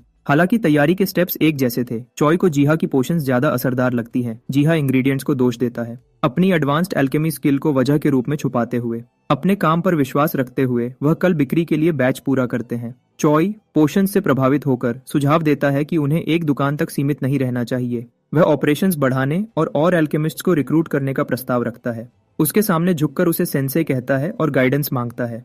हमारा नर्म एल्केमिस्ट उसे याद दिलाता है कि वह भी सीख रहा है और उसे शर्मिंदा नहीं करना चाहिए। सीनियर एल्केमिस्ट के जाने के बाद जीहा थकान से सो जाता है। वह जंगल में जागता है तो कुछ प्टेरोड्रोन्स को फल इकट्ठे करते हुए देखता है, जबकि भेड़िया और दूसरे एसेंस स्टोन्स इकट्ठे कर रहे हैं। मुस्कुराते हुए वह उन्हें नमस्ते करता है और पोषण लेसन्स के लंबे दिन के बाद देर से आने के लिए माफी मांगता है। दोनों पालतू जानवर उसकी बाहों में कूद जाते हैं, लेकिन नजदीकी से बेचैन हो जाते हैं। टेराड्रोन नाइट तुरंत इशारा करता है और डोगो आगे बढ़ने के लिए कूद जाता है ताकि जीहा को रास्ता दिखा सके। कुछ देर बाद एक अलर्ट ग्रेट प्लेन्स में मॉन्स्टर्स की चेतावनी देता है। ग्राउलर तुरंत एक्शन में आता है और अपनी कमांड स्किल का इस्तेमाल करता है और आर्मी को इकट्ठा करता है और साथ में वह हमलावरों को ग्रेट प्लेन्स से भगा देते हैं। नतीजे के तौर पर टेरोड्रोन आर्मी को डेमीगॉड का आशीर्वाद मिलता है, जिससे एक नई प्रजाति में एवोल्यूशन शुरू हो जाता है। नाइट एक स्काउट में बदल जाता है, जबकि जीहा के प्रयास ग्रेट प्लेन्स को एक्सप्लोरेशन के लिए खोल देते हैं। माउंट अपेटो को शुद्ध करते हैं। अपने साथी की तारीफ करता है, खासकर ग्रोलर की, जो ध्यान पाकर खुश होता है। बिल्ली और भेड़िया एक दूसरे के खिलाफ शेखी बघाड़ते हैं, जिससे एक छोटी सी लड़ाई हो जाती है।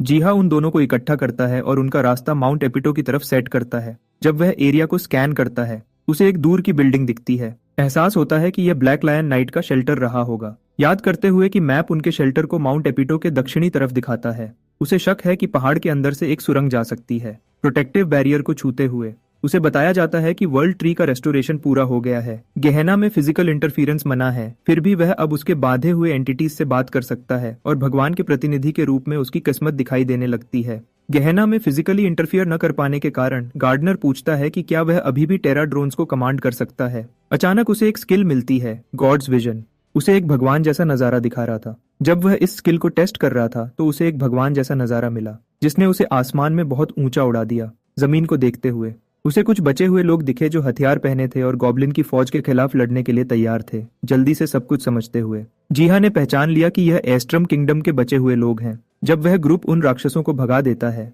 उसकी नजर कैप्टन पर पड़ी और फिर उस आदमी पर जो कैप्टन को एडी कह रहा था। उसे पहचान हो गई। उसे समझ आया कि यह हंस्योंग ह्युक है। कैप्टन ने बुरी हालत को देखा क्योंकि ऑर्क्स ग्रेट प्लेन्स से लगातार हमला कर रहे थे। संगयुक ने एक मरे हुए राक्षस को फेंक दिया, यह सोचते हुए कि उन्हें खाने के लिए राक्षसों पर निर्भर रहना पड़ सकता है। लेकिन कैप्टन ने सबको तसल्ली दी और वादा किया कि वह भूखे नहीं रहेंगे। हान ने जोर दिया कि उनके गांव का परोजक बैरन ग्रॉम के साथ मिलकर उनका सामान चुरा रहा है। उसने प्रिंस से कहा कि उसे छिपा हुआ खाना ढूंढने दे और 3 दिन में इस मसले को हल करने का वादा किया, लेकिन उसकी बात नहीं मानी गई। जीहा ने तुरंत उस सुनहरे बालों वाले नाइट को एडिनस्कल के रूप में पहचान लिया, जो एस्ट्रम किंगडम का प्रिंस था। एक सिस्टम इंटरफेस दिखा जिसने उसे एक नया क्वेस्ट दिया, बचे हुए लोगों का गांव फिर से बनाना। इसमें यह भी बताया गया कि उन्हें अनडेड ने उनके घर से भगा दिया था और अब वह माउंट एपिटो पर भूख और राक्षसों के हमलों का सामना कर रहे हैं। इंटरफेस ने उसे अपना पहला काम दिया कि वह एस्ट्रम किंगडम का राजदंड प्रिंस एडिन्सगल को दे ताकि उसका सही हक वापस मिल सके। इसने उसे उन लोगों को ढूंढने और खत्म करने का भी निर्देश दिया जो गांव वालों का फायदा उठा रहे थे, बैरन ग्रॉम और पेरोजक, जो अपने फायदे के लिए बचे हुए लोगों को इस्तेमाल कर रहे थे। हालांकि वह इस इतने ज्यादा डिटेल वाले क्वेस्ट से थोड़ा परेशान था। उसने जल्दी से अपना ध्यान हंस्योंग ह्युक को ढूंढने की अहमियत पर लगाया। हेजिन के साथ यह खबर शेयर करने के लिए वह उत्सुक था। उसने अपनी उत्सुकता को झटक दिया, यह समझते हुए कि पहले उसे सुंग-ह्युक को वापस लाने का कोई तरीका ढूंढना होगा। फिजिकली दखल न दे पाने की वजह से उसने दूसरे विकल्प खोजे और तब उसे एक बात समझ आई। वह अपने जानवर साथी पर भरोसा कर सकता है। बायोम, डोगो और इकट्ठे हुए टेरा ड्रोन्स को जमा करते हुए उसने पूछा कि क्या वह मैजिक सर्कल के बारे में कुछ जानते हैं। बीटल्स उसे दिखाने के लिए 2 मैजिक सर्कल्स के इर्द गिर्द इकट्ठे हो गए।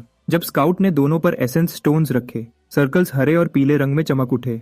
जीहा ने अनुमान लगाया कि हरा वाला एंट्रेंस है, पीला वाला एग्जिट। इस पर अमल करते हुए वह हरे सर्कल में उड़कर गए और पीले से बाहर निकले, एक डेमोन्स्ट्रेशन के तौर पर। सर्कल्स को समझने में कॉन्फिडेंट होकर उसे समझ आया कि बचे हुए लोगों ने शायद सीक्रेट टनल्स की बजाय इसी मैजिक सर्कल का इस्तेमाल किया होगा भागने के लिए।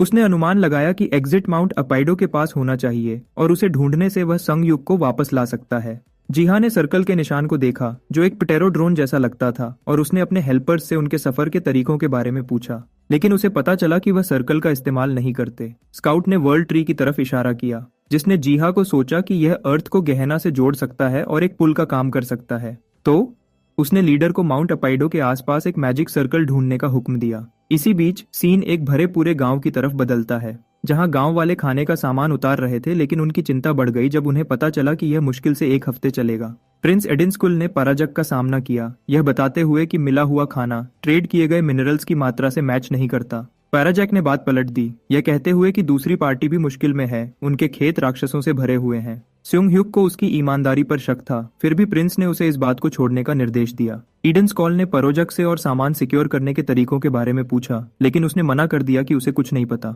उसी पल एक आदमी आगे बढ़ा, यह सुझाव देते हुए कि वाइल्ड एल्व्स मिथ्रिल के बदले ट्रेड कर सकते हैं, और खुद को बैरन ग्रॉम के रूप में पेश किया। हालांकि प्रिंस गांव के बाहर के खतरों से अच्छी तरह वाकिफ था, फिर भी उसने सुना जब ग्रैम ने माउंट अपेटो में एक घाटी के बारे में बताया जहां मिथ्रिल बहुत ज्यादा मात्रा में था। उसने सुझाव दिया कि इसका ट्रेड करने से खाने की कमी हल हो सकती है। एडी के आदमियों में से एक, जॉन, गुस्से से देखता है, लेकिन वह उसे रोक देता है। घाटी का रास्ता पूछते हुए जब उसके लोग हैरान होकर सांस रोक लेते हैं। माउंट अपेटो पर ओगर्स और ग्रिफिन्स की अफवाहें गांव वालों को परेशान करती हैं, लेकिन बैरन की मुस्कुराहट और बढ़ जाती है। प्रिंस एडिनस्कल हिम्मत न हारते हुए अपने फर्ज से प्रेरित होकर अपने लोगों को भूख से बचाने के लिए मिथ्रिल की तलाश में निकलने का फैसला करता है। बैरन ग्रॉम ने बाद में ट्रेड फिर से शुरू करने के लिए जल्दी वापस आने का प्लान बनाया।